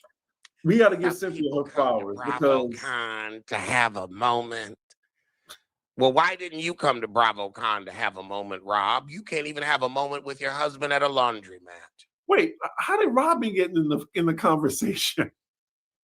It's always time to cuss Rob Dixon out. I don't know how. I thought we had changed the topic to Rob Dixon. We were talking about boring. We were talking about inconsequential. How can Rob not come up? Those are her hallmarks and watchwords. Thank you, Jamie, so much. Cynthia's my favorite Cynthia scene. Like, you better back up. You better back up. You getting too close. Yeah. Oh my God. Cynthia. I think I told her that at BravoCon. I was like, girl, you better back up. Oh, I wish I would have got that on camera. Anyway. I forgot I told her that at BravoCon. Because at this point, I know Cynthia. It's like she speak like she knows me. I'm just like, well, I see her at every event. So it's just like, I love Cynthia. You know what I don't love? Robin. Why? That's very true. What is Bravo airing this week and next week? Why is the reunion not starting this Sunday? It don't start till the 15th. Well, we have Karen's sit-down interview tomorrow. It's an hour long. And then February 8th is a little football game called the Super Bowl. Why does that affect what Bravo has on? Don't nobody Because give a shit. no one Teams that matter didn't even make it this year. Nobody can tell us who's at the Super Bowl. It's I the don't plants know. versus the animals. I don't know who's going. I think the Patriots are going and somebody else. It's flora Somebody else versus is fauna. The Patriots versus who? I know Bad Bunny is performing. But yeah, like The super damn bowl. no one posts new content on a Sunday, on Super Bowl Sunday, ever. It has never happened. Okay. The Seahawks. Really? I said inconsequential. Wow. We don't even know what state that is. That's an island off the coast of the Virgin. That's the U.S. Virgin Island Seahawks. The trade in me knows that it's the Seattle Seahawks. It's where Sierra's fine husband used to quarterback. That's what put them on the map. I think it's the St. Croix Seahawks, a U.S. territory, and it's some bullshit. However, I don't need an hour of Karen to just say, hey, I was a drunk. You don't know what she might be. She might say some tea. I want to know how she went back in time and became Thomas Jefferson's concubine, because I know that penis had to stink. We know we're going to hear that. Like, can you explain some of the things you said, Thomas Jefferson's? Like, we're going to hear that. I feel like if Andy don't bring that up, why Thomas Jefferson's concubine? Are you having an affair with a white man? Are you into race play? Why Thomas Jefferson's concubine? I don't know where that came from. I really don't. What I also forgot to mention about Housewives Ultimate Girls Trip, they already said the finale is going to be at the Berkshires. So we know everything that's going to happen. You know, Dorinda's very excited about that. Well, I mean, when you had I would be excited to write off that house as a set too, because running that place has to be $20,000 a damn month. You're right. And I'm sure she is like, thank God y'all gonna pay for this joker for the full damn summer. I want to talk about, since with this episode theme does seem to be the future of reality television. Now, we had Basketball Wives get canceled, but in Sunrise news, the Housewives of New York, Kelly Kilgore, Ben Simone, Jill Zarin, Luann de Lesseps, and the other one.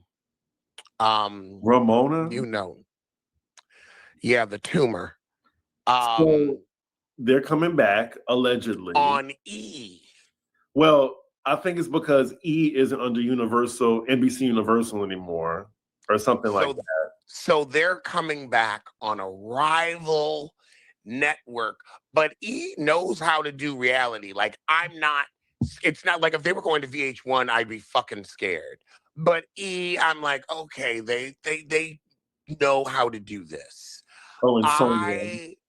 I feel like it is high time for somebody, and I feel like Hulu's tried, and I feel like Netflix has kind of tried, but they do these episode dumps. And dumping doesn't work for reality television. Reality television works weekly, episodically, so that we follow these stories. We have time to talk, to digest, to nitpick. That's how these shows work. I think it is high time that Bravo and the Housewives had a rival franchise, and the women go back and forth in between. And also, Bravo said they couldn't come up with the fucking money. If you don't stop being so fucking cheap, Andy, I'm gonna knock your eyes straight. Well, I feel like that's all the fans wanted was the old bitches back together. And I feel like Bravo's become, I think, a little bit too PC. They're worried about their audience a lot. They're worried about the social media reaction. And, they have on OC.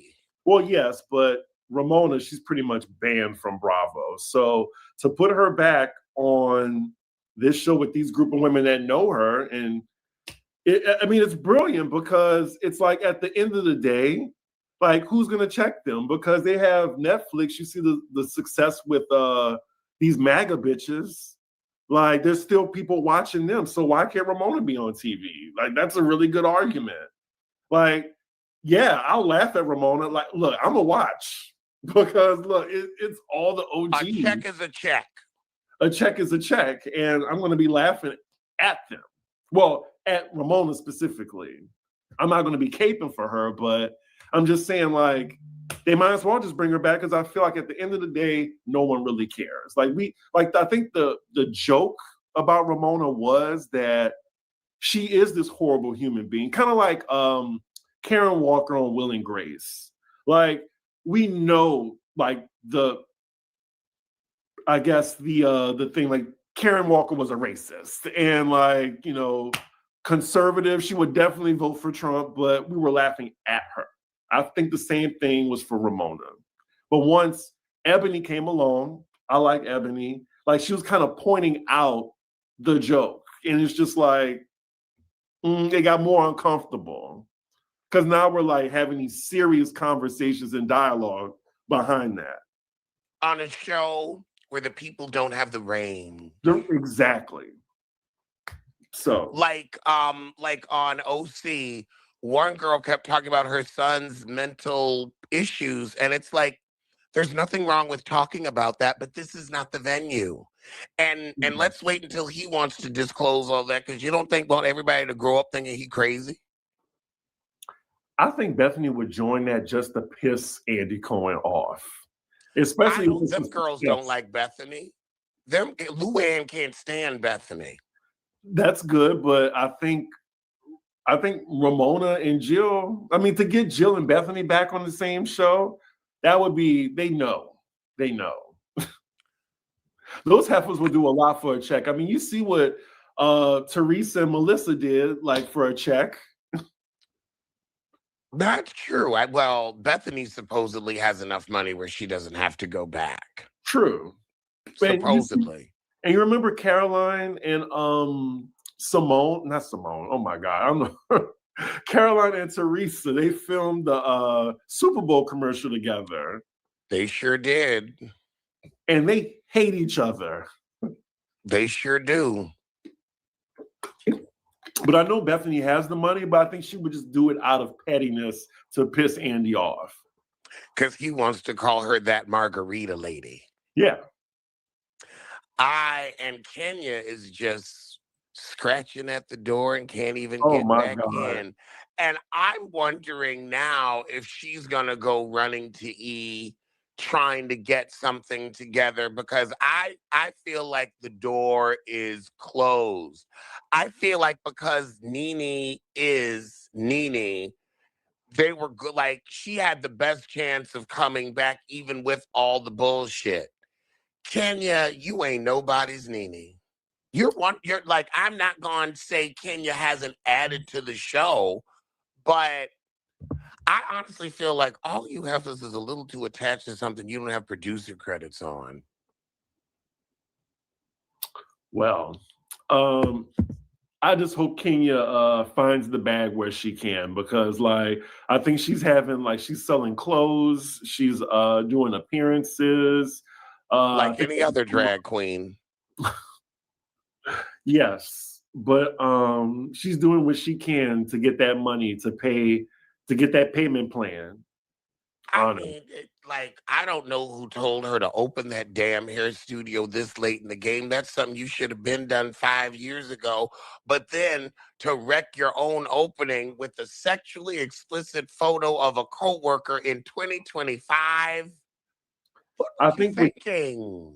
With Kenya's pride, I think she will go bankrupt before she let that salon close, because she just feels like, I feel like that salon is her baby, like her life's work. And I feel like she don't want to let it go.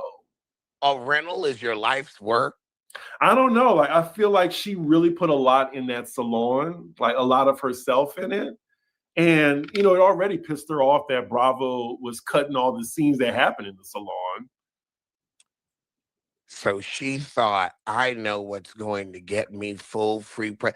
Like, she didn't read the writing on the wall. Bravo was telling you, by not promoting your business, we don't give a fuck about you. They haven't given a fuck about you. They've been punishing you. Why did you stay around the mistreatment? Why didn't you go find something else to do? Well, now you're going to have to. Well, hopefully she gets all that money squared away. So we did not talk about the Potomac reunion trailer. Oh, we haven't. Oh, God, those dresses are ugly. I think you a hater. Those dresses weren't that bad. I think collectively they look nice. Oh, my God. Collectively, it looked like Mae West Drag Challenge on RuPaul. Season 6. Like, Wendy looked outstanding. Okay, one person looked good. Everybody else looked like shit. Stacey looked like shit? I mean, no. I think she just, Stacey looked like a beaded tampon. I like what she was wearing. I think she looked... Giselle looked like a blood clot. Karen looked great. I think Giselle dressed within her range like she needs to. Kay was like the mother of the bride. Kay looked like a Tide tube. I guess. I thought Stacey looked okay. That bow, she looked like a Tide. That's what I imagine a Tide tube would look like. Well, those dresses are hit. You know what it is? I'm going to be, other than Wendy's dress. No, Wendy's dress was beautiful. I'll say this, everybody's makeup was on point. The shoes weren't that hideous, but I will say something, and you may be a little correct. I don't like a red dress. I don't know why. I think this has made me realize I'm like, ooh, like, or I would say too, maybe it was just too much red. Red setting with a red, like it was too much. It was too much red. And then too much bright Valentine's Day cheap red. The red looked cheap. The fabric looked cheap and shiny. Well, I disagree because um they had an all red promo look. Like, and they looked amazing. Like all of them. Remember? Like that was fire. Like that was the number 2 photo behind Atlanta. Like that legendary like black photo shoot that they had. You remember? Let me look it up. Like Because what I bet you is there's they something were in the all background. look great. Like here it is right here. Oh wait, let me see. Like even Ashley looks Okay, stunning. I'll tell you why this picture works. I'll tell Because you why these red dresses, because the background is not as red. It's the background is giving us contrast so you can actually see just the dress instead of yes, that's the picture that I'm talking about.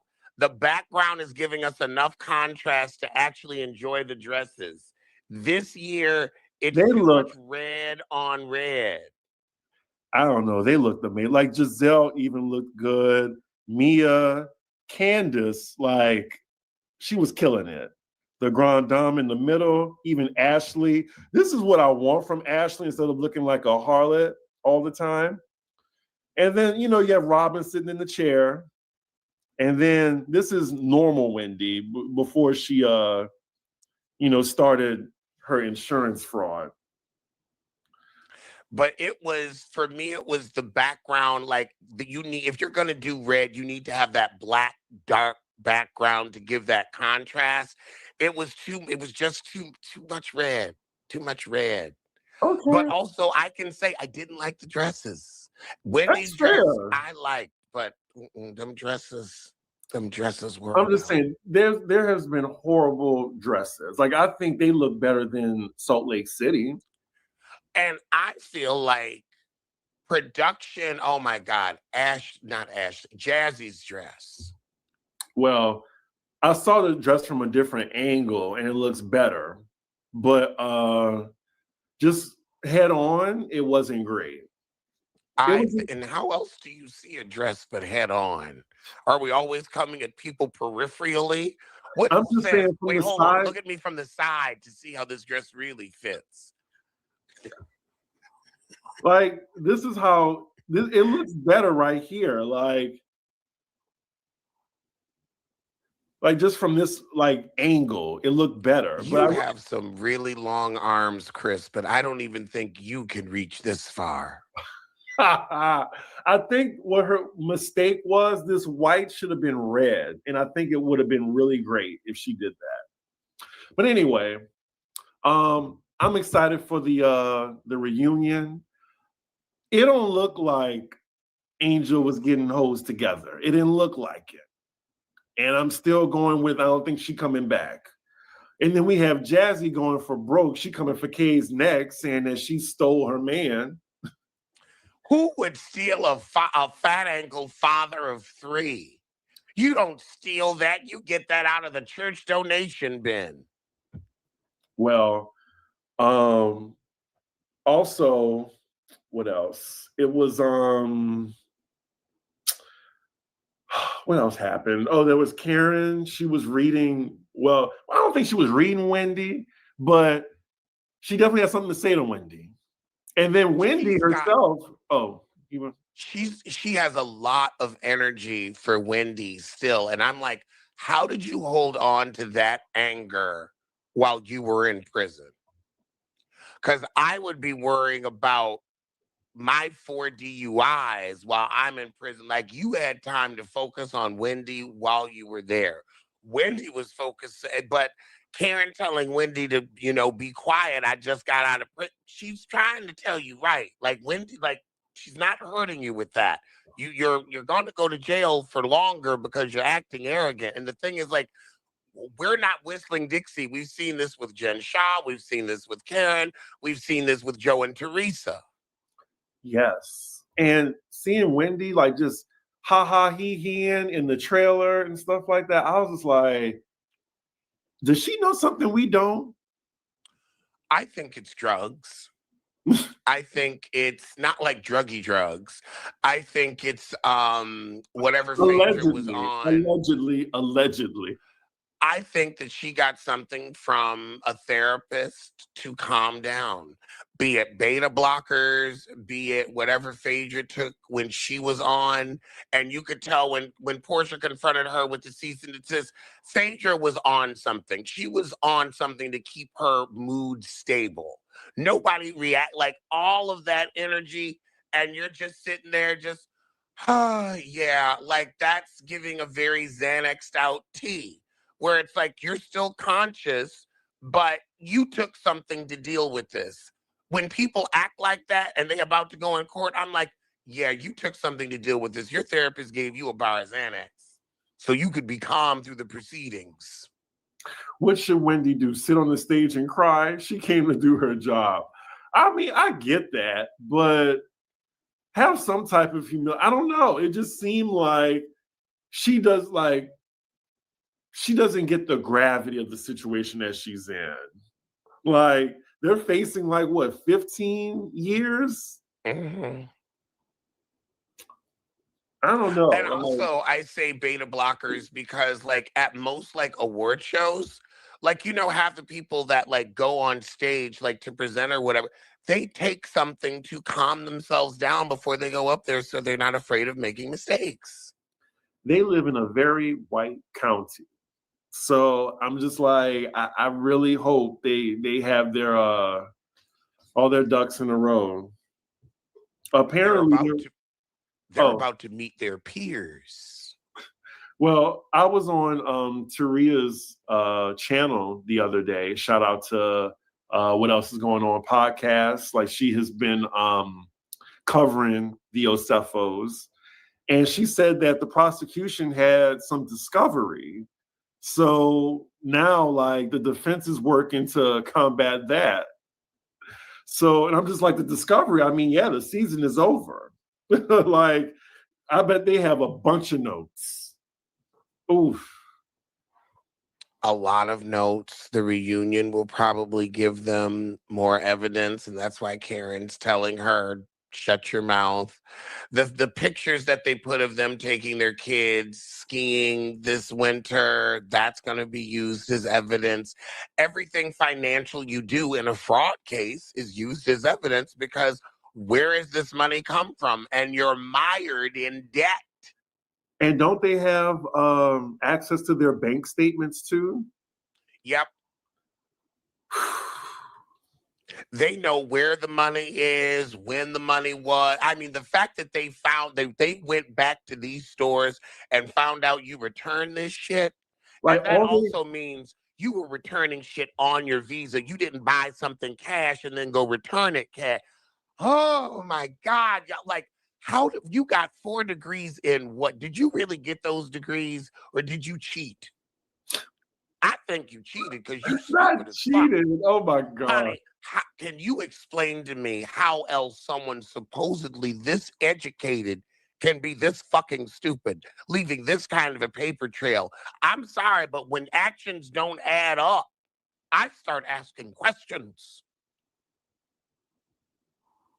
Well, my question would be, just how long are they going to go to prison? Because you have those bank statements and they know what dates they were there, like, on the show. All they had to do is match the dates and the time of the transactions. Like, I'm sure the paper trail is so long. They can see what all they return. Like Chanel, they'll probably go to the Chanel store that they went to. Like, it was just,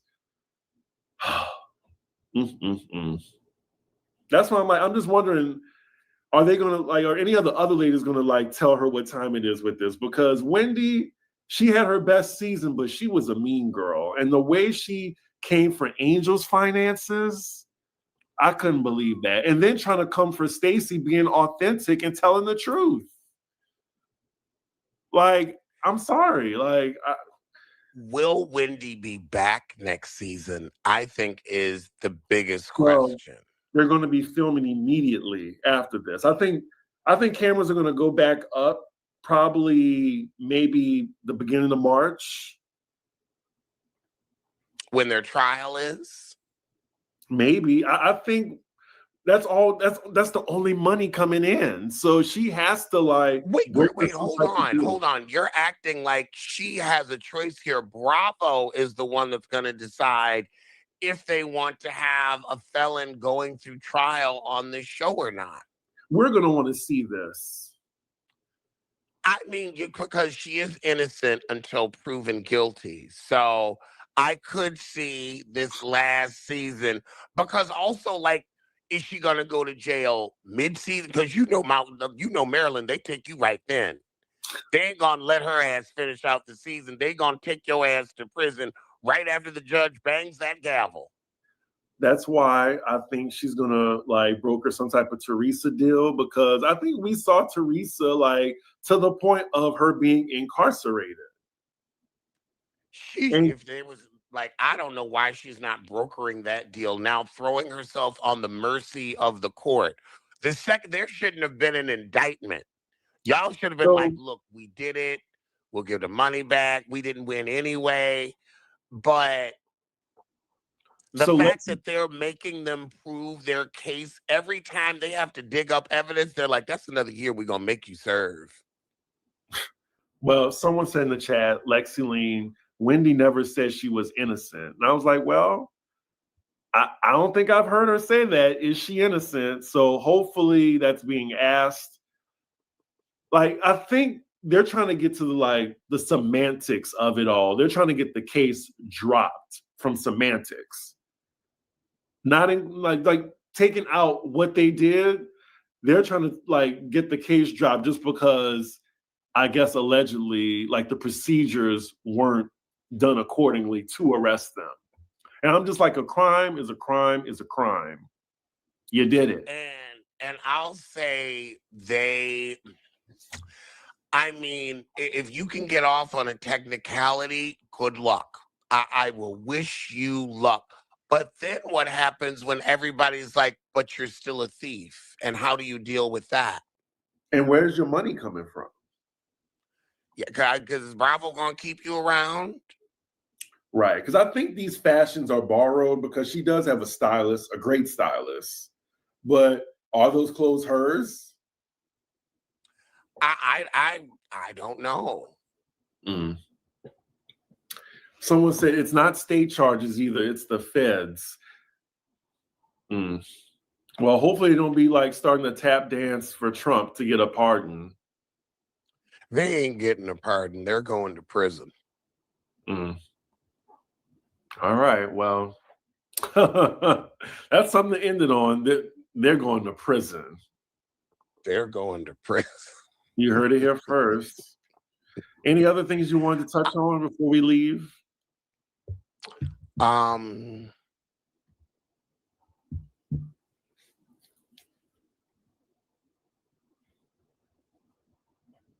I think we got everything. We got everything. Okay. I guess I'm just going to look forward to this Karen interview, and I'll have to figure out something to do during that damn Super Bowl. Yeah, so I think we will see y'all. Next week is the Super Bowl, correct? Yes. So we will see you the following week. It will be Valentine's. So the 15th after Valentine's Day. Well, no. Well, Valentine's Day is what? The 14th on Valentine's Day. Yeah, Valentine's Day is on a Saturday, right? Yeah. Yeah. So I guess we will see y'all on Valentine's Day, y'all. Mark your calendars. I'll be in Vegas too. Okay. Well, I will be in Philadelphia, and I will see you sooner than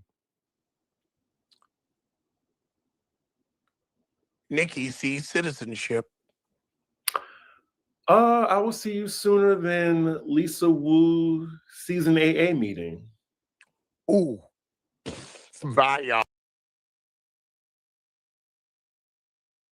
One, one of my winners is Bronwyn. Bronwyn she has had a great season coming in, and now she's leaving Todd for a wealthy divorce. Also, I feel like she had one of the best reads at BravoCon when she said, Brittany, I'm always in a new couture, but you always have the same tired read. Okay, interesting. I mean, she divorced Todd. Well, she's in the process of divorcing Todd. So, and she lies a lot, but hey. You're a housewife. You're supposed to. Okay. Well, an honest housewife leads to a boring show. I'm trying to get these floors together. This ice, salt is not coming up. It's just like going everywhere. They kind of look okay. There's an after show coming on 9 p.m. on the 1st.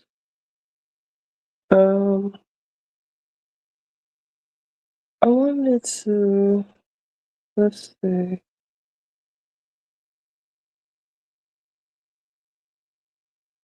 Oh, the pod came on. Y'all want to watch that? Oh, he's still in jail. Poor Liam.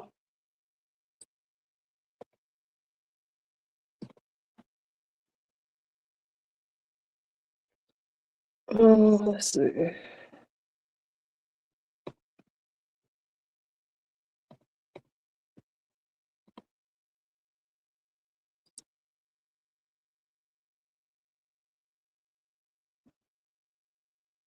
Now, this is going to be interesting. A lot of you guys have been wondering where the hell we've been.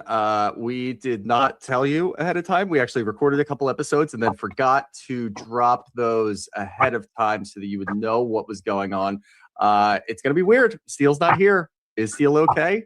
We'll talk about it. And I've got a special guest to talk to us about Potomac. It's the final, we're going to call it the season finale. So we're going to call this the season finale of Potomac. Before we get to Karen, before we get to the reunion, we've got one last thing to tie it up. So let's go ahead and hit it. As there's a drive in a deep left field by Castellanos, it will be. Oh man, it's 8 o'clock. And so that'll make it I don't need the spotlight. I shine just fine.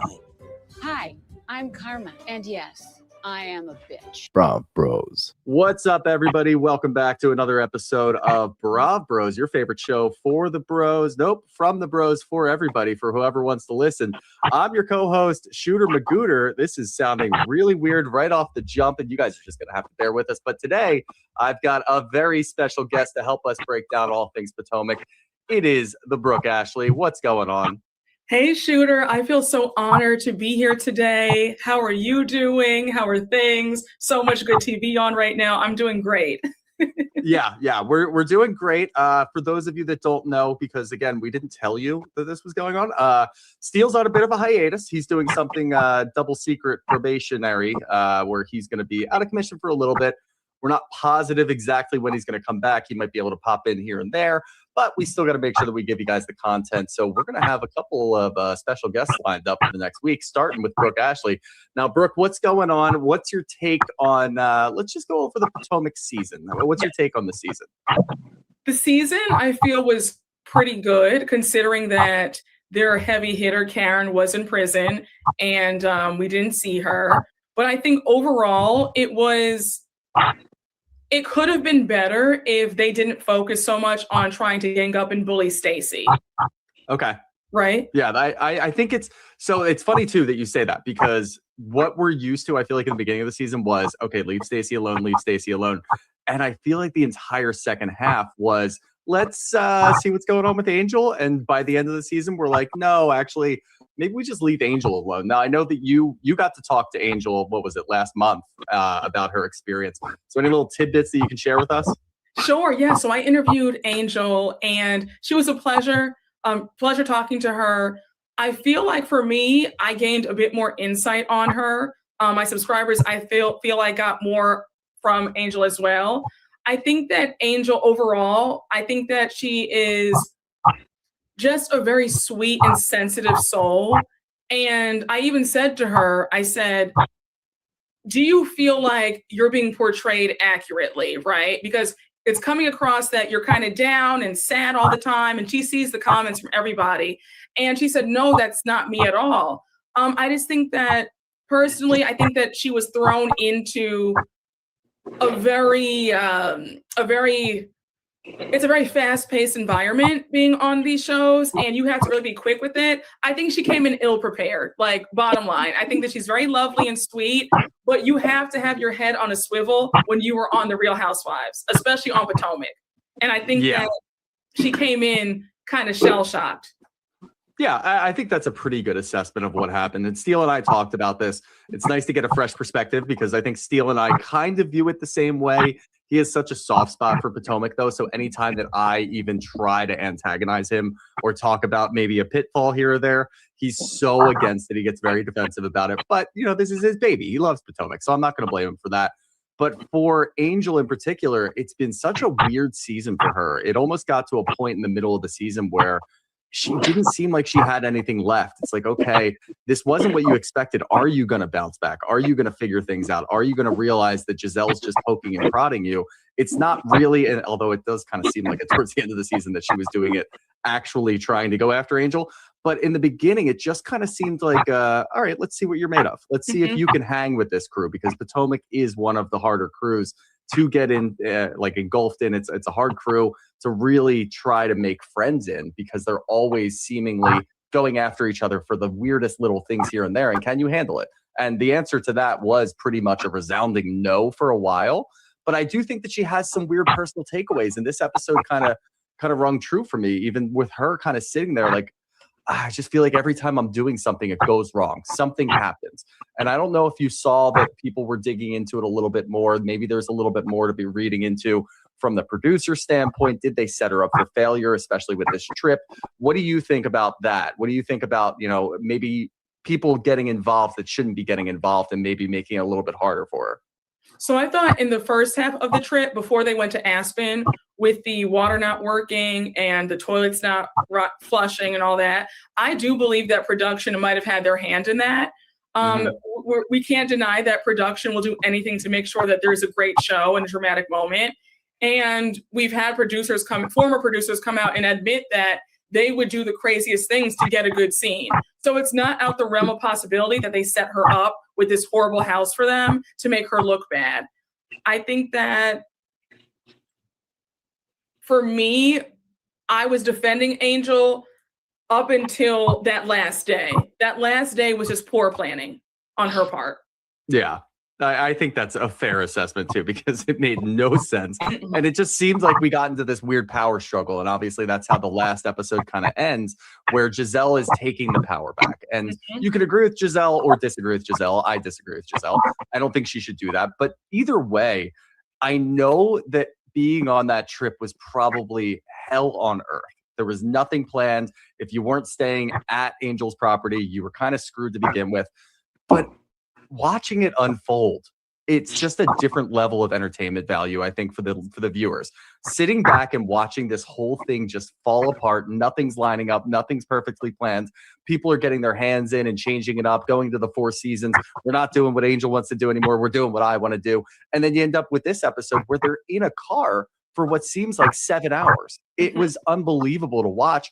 And in a weird way, it just kind of worked. And I feel like when we started this trip off, starting with, you know, a moment of clarity, let's sit down, you know, it's the newfound sound bath. We're going to reflect. What do we want to do? What are our intentions for this trip? It's like, okay, Angel, like we do this at the beginning of seasons. We try to do the intentions for that. We're still doing intentions at the end when you should be saying, I want to try to figure things out and repair relationships. She's saying, I want to get off on the right foot. It's like, wait a minute. You've been here for 6 months. What do you mean get off on the right foot? You need to try to find your way back to that path. But in a weird way, it all kind of comes together in this beautiful disaster where we're forcing these women to be in cars together and talk about their issues because they're stuck in traffic, or get back to a gas station and really have it out with the whole group. So it worked in a very weird way where Giselle was trying to pull the strings, and even that didn't seem to work. And we get to just kind of answer a couple of things that happened with the spillover from all of the stuff that we had in Aspen, a spillover from, the house not working. It just somehow it's just going to go down in history as one of those better Housewives trips for all the wrong reasons. It was so bad that it was iconic in a way. Mm-hmm. Like, this was actually a legendary trip, because this actually, I think, might be the worst trip across all the Housewives. If I'm being honest, I think that maybe like the second worst Housewives trip was maybe New York, when they were stuck in Colombia and they were on that the catamaran, and it was like almost tipped over and like caught on fire. But I think that this takes the cake as one of the worst trips ever. And the fact that we actually spent 45 minutes of them in the car and they're going nowhere. And at one point it's like, we're 35 miles away. There's no exact address. Angel picked a new spot for them to go fly fishing at. Like, girl, you never try something new the day of a big event. And also, why are we fly fishing on the day that we're leaving? Like, this was just so poorly planned. Like, you can't make this up. And then she's like white knuckling the wheel. She's like clutching the wheel, and she's driving the car with both hands. She's sobbing. Tia's consoling her. It's something out of a movie. You can't make this up. And then at the end, she's still saying, well, we can still make it to fly fishing. I'm only 95 miles away. And they're just like, girl, no, it's over. Give it up. Yeah, the way that it unfolded throughout the episode was just unbelievably good cinema. It was so perfect. And I feel like it really rounded off a terrible trip from hell in a very good way, because it got everybody to a point where everyone's seemingly agreeing, we can't do this. Angel's still clutching every little aspect. Like, no, we have to do Wonderland. We have to do this fly fishing. It just worked out perfectly. And the way that we get there is awesome. I mean, it's unbelievable. The way that we just kind of spill over from Aspen, we go to the Four Seasons. It seems like everybody's all together. Giselle's got her power back. We're in this beautiful suite. And I will say, even now in the beginning of the episode, Angel seems to be doing pretty well with it. Like, I thought that she was going to be more staunchly against everything. Like, no, we can go back to here for just a little bit. We'll have some food so you guys can get changed and maybe lay in a comfy bed. But I've got this and I've got that planned, and we have to get back to the house. You guys stay here. She wasn't really doing any of that. So it almost seemed like she was willing to at least let Giselle take over for a little bit, because she could see that it was bringing a lot of happiness to the girls. And they were taking shots. I mean, we're sitting there playing piano, just making songs about how terrible of a trip it was. And I thought, again, the Angel that we've seen all season would have taken offense to that. She would have gotten up and left. She would have said, this is bullshit, maybe called Bobby, whoever, pull Kay aside, start talking about this and how Giselle's the real problem here. She didn't do any of that. So that gave me a lot of hope for her. But I think that Angel messed up. And I said this in my recap. I said, Angel, you should have just stayed at the Four Seasons. I was shocked to find out that they didn't stay. I think that I don't care. I don't want to hear that excuse about it was too late. It was already 1 a.m. There are just certain times where it's like, when in Rome, do as the Romans. They're staying there. You know it's going to piss them off. You want to go fly fishing. You guys all want to be together. You've already said that you're going to stay at the hotel. Just do it. If you guys had to come back to that hotel at 5 a.m., you should have been there. Then I think what I was really shocked to hear, when they get to the hotel, they still don't have their luggage. And when I think Lauren is like, well, how are we getting our luggage here? And she's like, oh, well, it's 2 hours away from the Four Seasons. I'm like, oh my gosh, everywhere was 2 hours.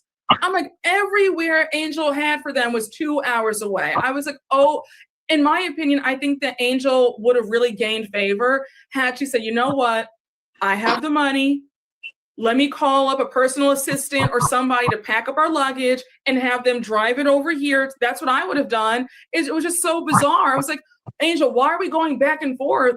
It's like 100 miles each way everywhere. Like, what is going on? It was really funny. But as soon as that happened, my mind immediately goes to, I think it was like season 7 or season 8 of Roni, where Dorinda left her luggage back in the city and they were in Vermont. And she didn't realize it until she got there. The car service brought her out there. But the next day they had the luggage for her. So I think, one, And this kind of dips back into, and I'm not going to blame production for everything, but that's what production assistants are for. I know that it's an hour and a half, 2 hours away. Go get the luggage. It would have been funnier if she had called Bobby and said, hey, Bobby, I know you've got your hands full with the kids going on. And do you mind just packing our stuff and like putting it in a car for us at least and like having somebody drive it over? Yes. The weird disconnect there didn't make a ton of sense. Now, obviously, the rest of the women had their luggage because they could not be happier to get out of that house. They had their luggage with them, probably brought it to Aspen, were clutching it like, I'm not letting go of this. This is not going back to that damn house. I'm not going back there. But for them, like, I kind of see it both ways. I understand your luggage is back there. You want to get an early start. So maybe you don't stay at the hotel. Fine. But what you just said is important. This is supposed to be a trip for everybody. And again, you're planning it. It's here. It's in the middle of Denver and where you are in Colorado Springs. Fine. I get it. But come back to the hotel. How many times do we have to say girls' trips are supposed to be about all of us hanging out together? Now, I know Jazzy and Ashley get to go out and they have fun on the horse or on the riding the bull. And it looked like Ashley took a massive tumble, which was hilarious. But at the same time, it's like, okay, figure out a way that you guys can still be all together because that's such a point of conflict here that you keep pulling two people aside and going, okay, we're going to go back to the house. We're going to go stay back at the house and we'll meet you guys over there. But you don't tell anybody. There's no communication about any of this happening. And that's, I feel like, the most bizarre point. At least drop a text in the group like, hey, you know, we're not going to get a room for tonight, but we're going to go stay. We'll be back over at 5 a.m. There's no traffic. It'll take us an hour to get back. Not a big deal. I don't think anybody would have any issues with that. But she keeps creating these issues for no reason. It doesn't really make any sense to me. Lack of communication. I think that if she is going to come back, she needs to be direct. She needs to be clear. She needs to say what she has to say with her chest, not save for the confessional. And just stop backpedaling. If you say you're going to be somewhere, just do it. Nobody wants to hear a sob story with a tiny violin and you're droning on and on and on. Just say, you know what? I'll be there. Make it happen. I think that she overthought everything. She was so in her head with this trip and it failed massively. And I feel bad for her because you could tell that she's like, oh my gosh, they already don't like me. They already have this view of me. Everything has gone wrong. And now here I am. This whole thing has gone bust with the fly fishing. Could it get any worse? I felt so bad, but at the same time, I'm like, Angel, this was poor planning. Because again, you were better off doing a day at the spa in the morning, Giselle's brunch, and then packing up and going home. Yeah. And I feel like at this point for Angel anyway, she's still very aware that the power is shifting. And that's what I feel like she doesn't want to let on is if I stay, if I do all of these things, I'm letting Giselle win. And then I'm still going to open up another door. In reality, what happened, I feel like you can probably apply this to the whole season for Angel. She was doing more to hurt herself than she was to help herself throughout the whole season. She kept bringing things up. She had that sit down with her sister where she's, you know, all talking about how the women are being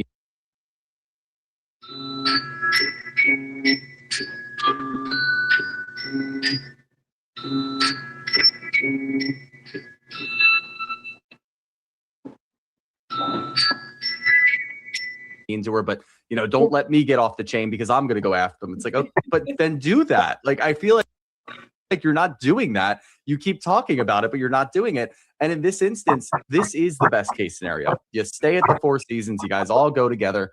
You might have some sort of fighting chance to get out there on time. Still doesn't make any sense, but at the same time, whatever. Everybody seems to be buying into it. We see that in the morning. They're all getting in the car, even though Giselle's talking about just doing brunch and then going to the airport.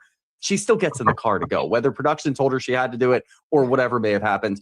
Everybody's still going to go to this event with you. And it's still going to affect everybody if you don't go. You've got these poor people from Wonderland out there setting up, cooking all this meat, setting up the fly fishing, and you guys never showed up. Like, you're screwing over a lot of people by doing this. So the whole thing was just completely in flux. She could have done herself so many favors, like you said, if she just stayed and went to the spa in the morning, did the brunch, and then you go from there. And if you realize that you don't have time to do it when somebody pulls it up on their GPS, then you don't have time to do it. You just go to the airport. Not a big deal.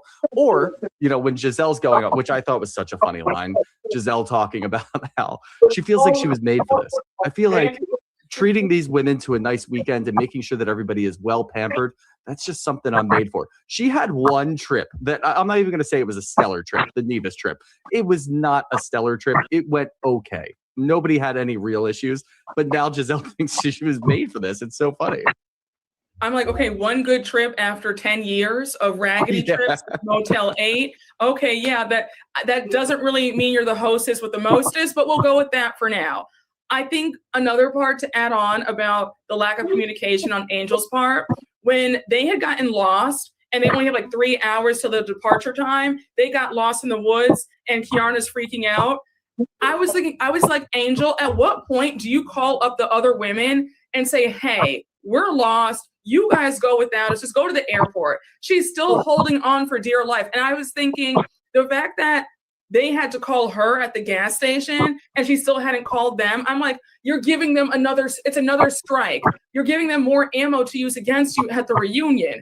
I was just like, Angel, where is the common sense? Because I know that this is happening to me where I'm all turned around. I'm calling the group like, hey guys, I'm all messed up. Just go without me or go to the airport. Just call the day. It's a chop. It's a wash. Sorry about that. Feel free to get on me and jump on me when I see you guys in Maryland. But like, there's just like a disconnect when it comes to communication. And I want her to like tie it up. Do you think that maybe the disconnect with communication, because the thought popped into my head while she's lost, and obviously, in the forefront of her brain, she's lost and she wants to figure it out, but she's still trying to prove to Kay and Tia, who are in the car, hey, I know what I'm doing. I know where we're going. I know what I'm doing. But she can't ever really admit, like, hey, I'm lost, guys. I don't know what the hell's going on. We're lost in the middle of the woods. There's cars parked up here. This isn't where we're going. We have to back out of this mountain. Makes no sense. Which makes no sense. And this just goes against her too. She had a pin dropped, which anyone who has ever had a pin dropped, it is hard enough in the city when somebody drops a pin. You're going to put a pin on a mountain? There's no roads. Like, there's no way the GPS is going to be able to read, like, hey, you actually have to go right at this tree and then go back this way. It makes no sense. But the thought popped into my brain that she doesn't, again, ever want to admit defeat. She doesn't want to just admit, like, hey, guys, this whole thing is a complete clusterfuck. We're not getting anywhere. I'm lost. You're lost. You guys are stuck in traffic. We're never getting here. Let's turn around and go to the airport. She doesn't want to do that. But I thought maybe she was holding on to the fact that she hadn't heard from the other women, which means either they're not coming or they got stuck in traffic or lost and they're going back to the airport. Then she can say, we're here. We're at Wanderlust and you guys aren't here. What the hell? You guys didn't tell me anything. So there is like sort of a give and take policy when it comes to her about whether or not they're going to show up for her. And in reality, everybody got in those cars and everybody's in the same boat. They're stuck in traffic. They're lost, whatever it might be. You guys are all together. You can laugh about this. It's not that big of a deal. But when you do it this way, they're going to hold it against you forever. Like this whole thing went completely out the window because of your planning. And if you just admitted at least once, like, hey guys, yeah, the timing doesn't really work out. Let's just have a nice day in the Four Seasons. We'll go to a bar in Denver. Then we'll get to the airport, plenty of time, make sure everybody has their stuff and move forward. And I feel like the rest of the women in the group, not Giselle, not Ashley, but the rest of the women would have looked and been like, yeah, you know what? You tried. It worked. It didn't work for the most part, but at least we're okay. And at least we're not stressing about our flight. Agreed. And I'm like, again, she has to think about what is this going to mean for me at the reunion, right? I think that they all have to think about that, like keeping a running tab in their head of, okay, I said this, they said that, how's this going to play out at the reunion? And the fact that she gave them so many strikes against her, I mean, they are all going to be getting on her on that reunion. When we see it, when we watch this reunion, they're going to be getting on her about how it was so horrible. I'm sure there was more that we didn't see that happened. We're going to find out, like, actually, girl, production had to call us and tell us this and that because you didn't do that. You dropped the ball here. You dropped the ball there. So, I mean, I do believe what you're saying, that there was a part of that where she was trying to get to the fly fishing excursion to be like, oh, I'm here and you guys didn't show up, but it backfired terribly. Yeah, it absolutely did. Now, we'll start spilling into these cars because the conversations that happen in these cars, there's just something about housewives. You put them in some sort of transportation and something just awakens in their brain. They start talking, and it's about stuff that I really wouldn't think was going to be a big deal. It's stuff that gets glossed over, like Jazzy's wedding, which I thought we were completely over, like Charisse, which I thought we were completely over. But instead, it just kind of ignites this fire. So the main car that we're going to talk about here, because we've already kind of talked about Angel K and Tia just driving around aimlessly, we're going to talk about Wendy, Stacey, and Jazzy, because that's where all the drama seems to unfold. And I did not see any of this coming, because it starts off with just an innocuous comment where Stacey apparently has an issue with Jazzy because she stopped and tried to get Charisse's phone number to exchange digits just so they can, maybe further a relationship, further a friendship in there.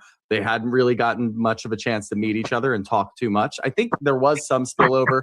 Charisse is always an enigma on this show. She pops up, she leaves, she comes back. What do you make of, first off, actually, before we get into that, what do you make of Charisse's press tour right now with her son talking about Ashley? This is old news. Nobody cares. We want to move past it. I saw that she was on the Sherry Shepherd show today with Jackson. That's what I saw. Yep. Oh, I'm like, enough. And Charisse, you're not embarrassed that you're only being asked to be on TV, talk about your son's sex life? You have nothing else to talk about? Like, it's very embarrassing. It's so stupid. And I feel like this gives Ashley relevance. And I want Ashley off the show. So, good. All right, good. Yeah. Good. Yeah. So I view that a little differently. I think it's actually a means to an end to get Ashley off the show, because more people now, I feel like, are against Ashley and want her off the show than ever. She's an OG on this show, which no one ever talks about. She was here season 1. She's still here. She doesn't get talked about in the same realm as Giselle, as Karen, not even in the same realm as Wendy, who hasn't been on the show as long as Ashley has. And yet she's still here. And she just has this weird notion that she belongs, that she just gets to do whatever she wants. I actually thought maybe this was going to be the first season that Ashley really showed up in a good way, because all the Michael Darby stuff was finally able to move on from the divorce. She got paid. She's now rich. She now has her own money to go do things. And instead she sets it up with a second bloom ball, which makes no sense, and then moves on to more irrelevancy. Like, all she was doing all season was being Giselle's minion. She was just doing what she wanted for Giselle. The first chance that Stacey does something that she even likes, which was setting her up with Mauricio, which is bizarre, she immediately flips. She's like, you know what? Maybe Stacey can be my friend. Maybe we can have some sort of budding friendship. It makes no sense. I don't understand why she's still on this show, but I'm glad to hear that you're on the same team with us. Oh yeah. Oh, absolutely. Like, I felt this way since she joined the show. Okay. I have been asking for her firing for years. So I'm hoping, Lord willing, that this is her final season. I mean, she brought absolutely nothing this season. Nothing. Trying to force the family stuff on us. We don't care. We don't care. I could not care less. Every time that they flip over, except for Uncle Lump, that's the only person in her family that I'm like, all right, I like him. Because he talks some sense into a nonsensical situation when it comes to Ashley. Ashley pushing all of these things going on. And if I hear one more time about Jack Harlow and her dating him and bouncing off and on again, it makes no sense. We do not care. We had to watch a breakup scene of the two of you guys in the middle of, what was that, like an F1 restaurant, which we have in Philly, which I still haven't been to, but they have that everywhere. It's this big breakup scene that they think we're invested in. And come to find out that her and Josh are just off and on again. It makes no sense. Her role on this show is so stupid. And I want her out. And I think you have a good thing going with Jazzy. I think Jazzy can take that place. I think you might have a good thing going. Kiarna was a lot more enjoyable, especially on this trip. Get her away from Greg. Production needs to intervene with Greg. Get him out of here and keep Kiarna. Kiarna is a beautiful woman who has her own money. She needs to go, like, have Jazzy, like, sit down with her husband and set her up with an NFL player. I don't know. She deserves so much more. And she was so much more likable away from Greg. And she was more likable this season away from Greg. So I think you might have something there. You've got enough women on this show. You can get rid of Ashley and then plug and play somebody else and see what happens. Absolutely. And Karen's coming back. So we don't need, the Wendy jail stuff. So we don't need Ashley at all. We don't. I can only imagine what Ashley's going to bring next year, too, with all the Wendy stuff. Karen coming back? Is she just going to like put her feet to the fire? Like, I don't want to know. I do not want to know what Ashley's going to be doing. But that being said, that's where Stacey starts. I have a real big problem because you saw how Charisse was talking about me back when Cookie was relevant on the show, which was, I still do kind of want Cookie to float in and out, but that's where it all started. Charisse was calling her a low down whore, going after other people's husbands, sitting out, which by the way, you and Stacey went out to dinner together. So you guys were friends. And Steele and I have a different view on this.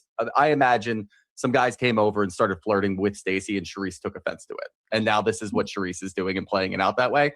But Stacey takes offense because, and that's, fine. Her and Jazzy are friends. Charisse made some comments. Why are you trying to get to know Charisse? What's your take on Jazzy just seemingly just like sharing some niceties with Charisse? I didn't think there was anything too deep there.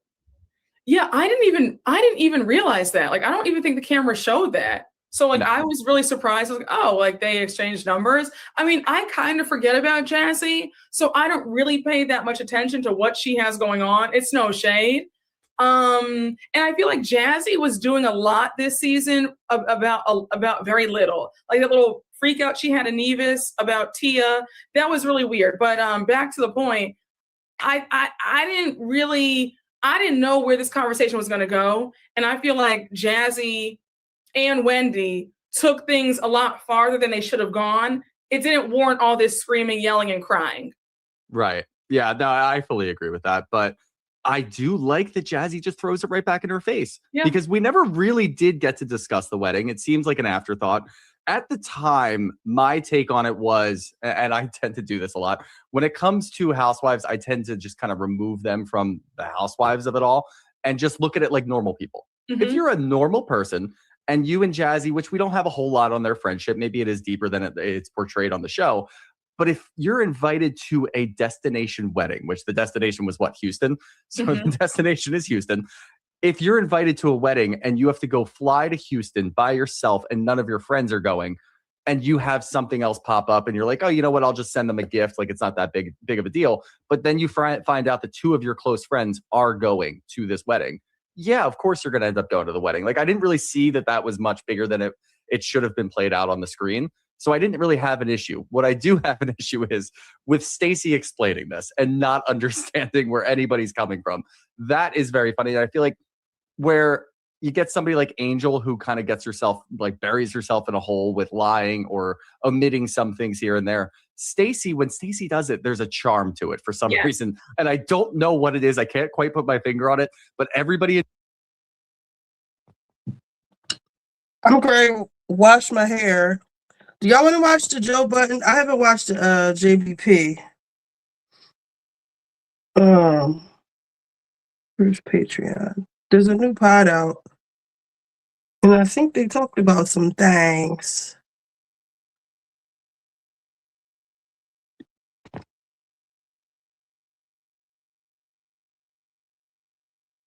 Oh, I gotta drop YouTube. All right, YouTube. Join us on Twitch. I'll put it in the. Hold on. Let me let this play for a second. Why is this lady singing my thing? All right, let's let this play for a second.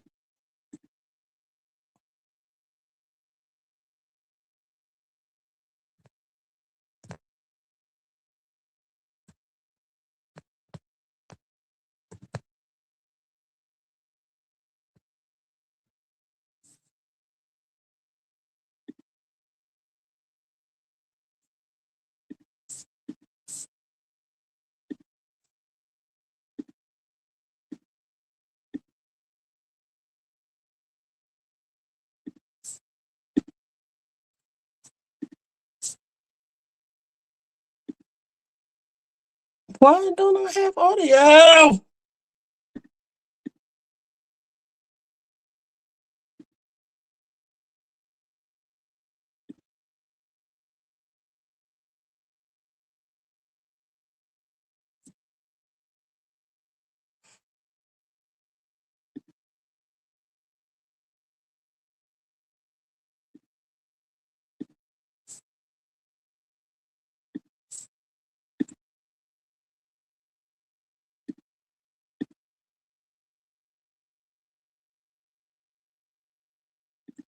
So I think that Stacey has a charm and a charisma, and she's magnetic. And not saying that I don't want to put Angel down, but it's just Angel's very like in her head, right? Right. I think that's the difference of why they let Stacey slide and the audience lets Stacey slide over Angel. But I feel that Wendy did way too much in this situation. I feel like, first of all, Wendy, you're not, this argument has nothing to do with you. You're inserting yourself in this. And then Hey, Candy Loves TV. We can get off of here so we can watch Joe Budden pod. This is the link to Twitch. Let me get the link to Twitter.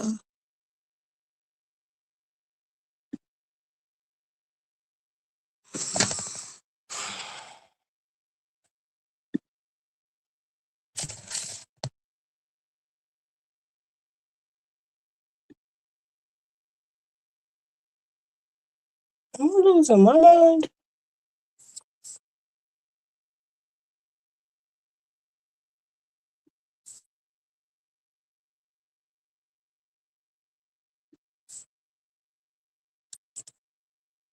That's the Twitter link. Does anyone watch Do Brooke Ashley? I only see her when I see her on other people's pods. I don't mind her. I mean, I don't watch her actual show, so I don't know like what her vibe is. Is my thing not charging again? I might have to get a new charger.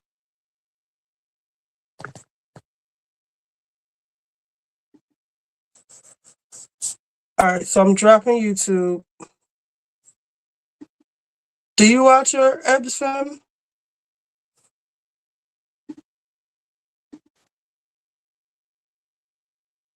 Okay. Oh, you know that's what. All right, I'm dropping Tube. I wonder if I can rename this stuff without starting over.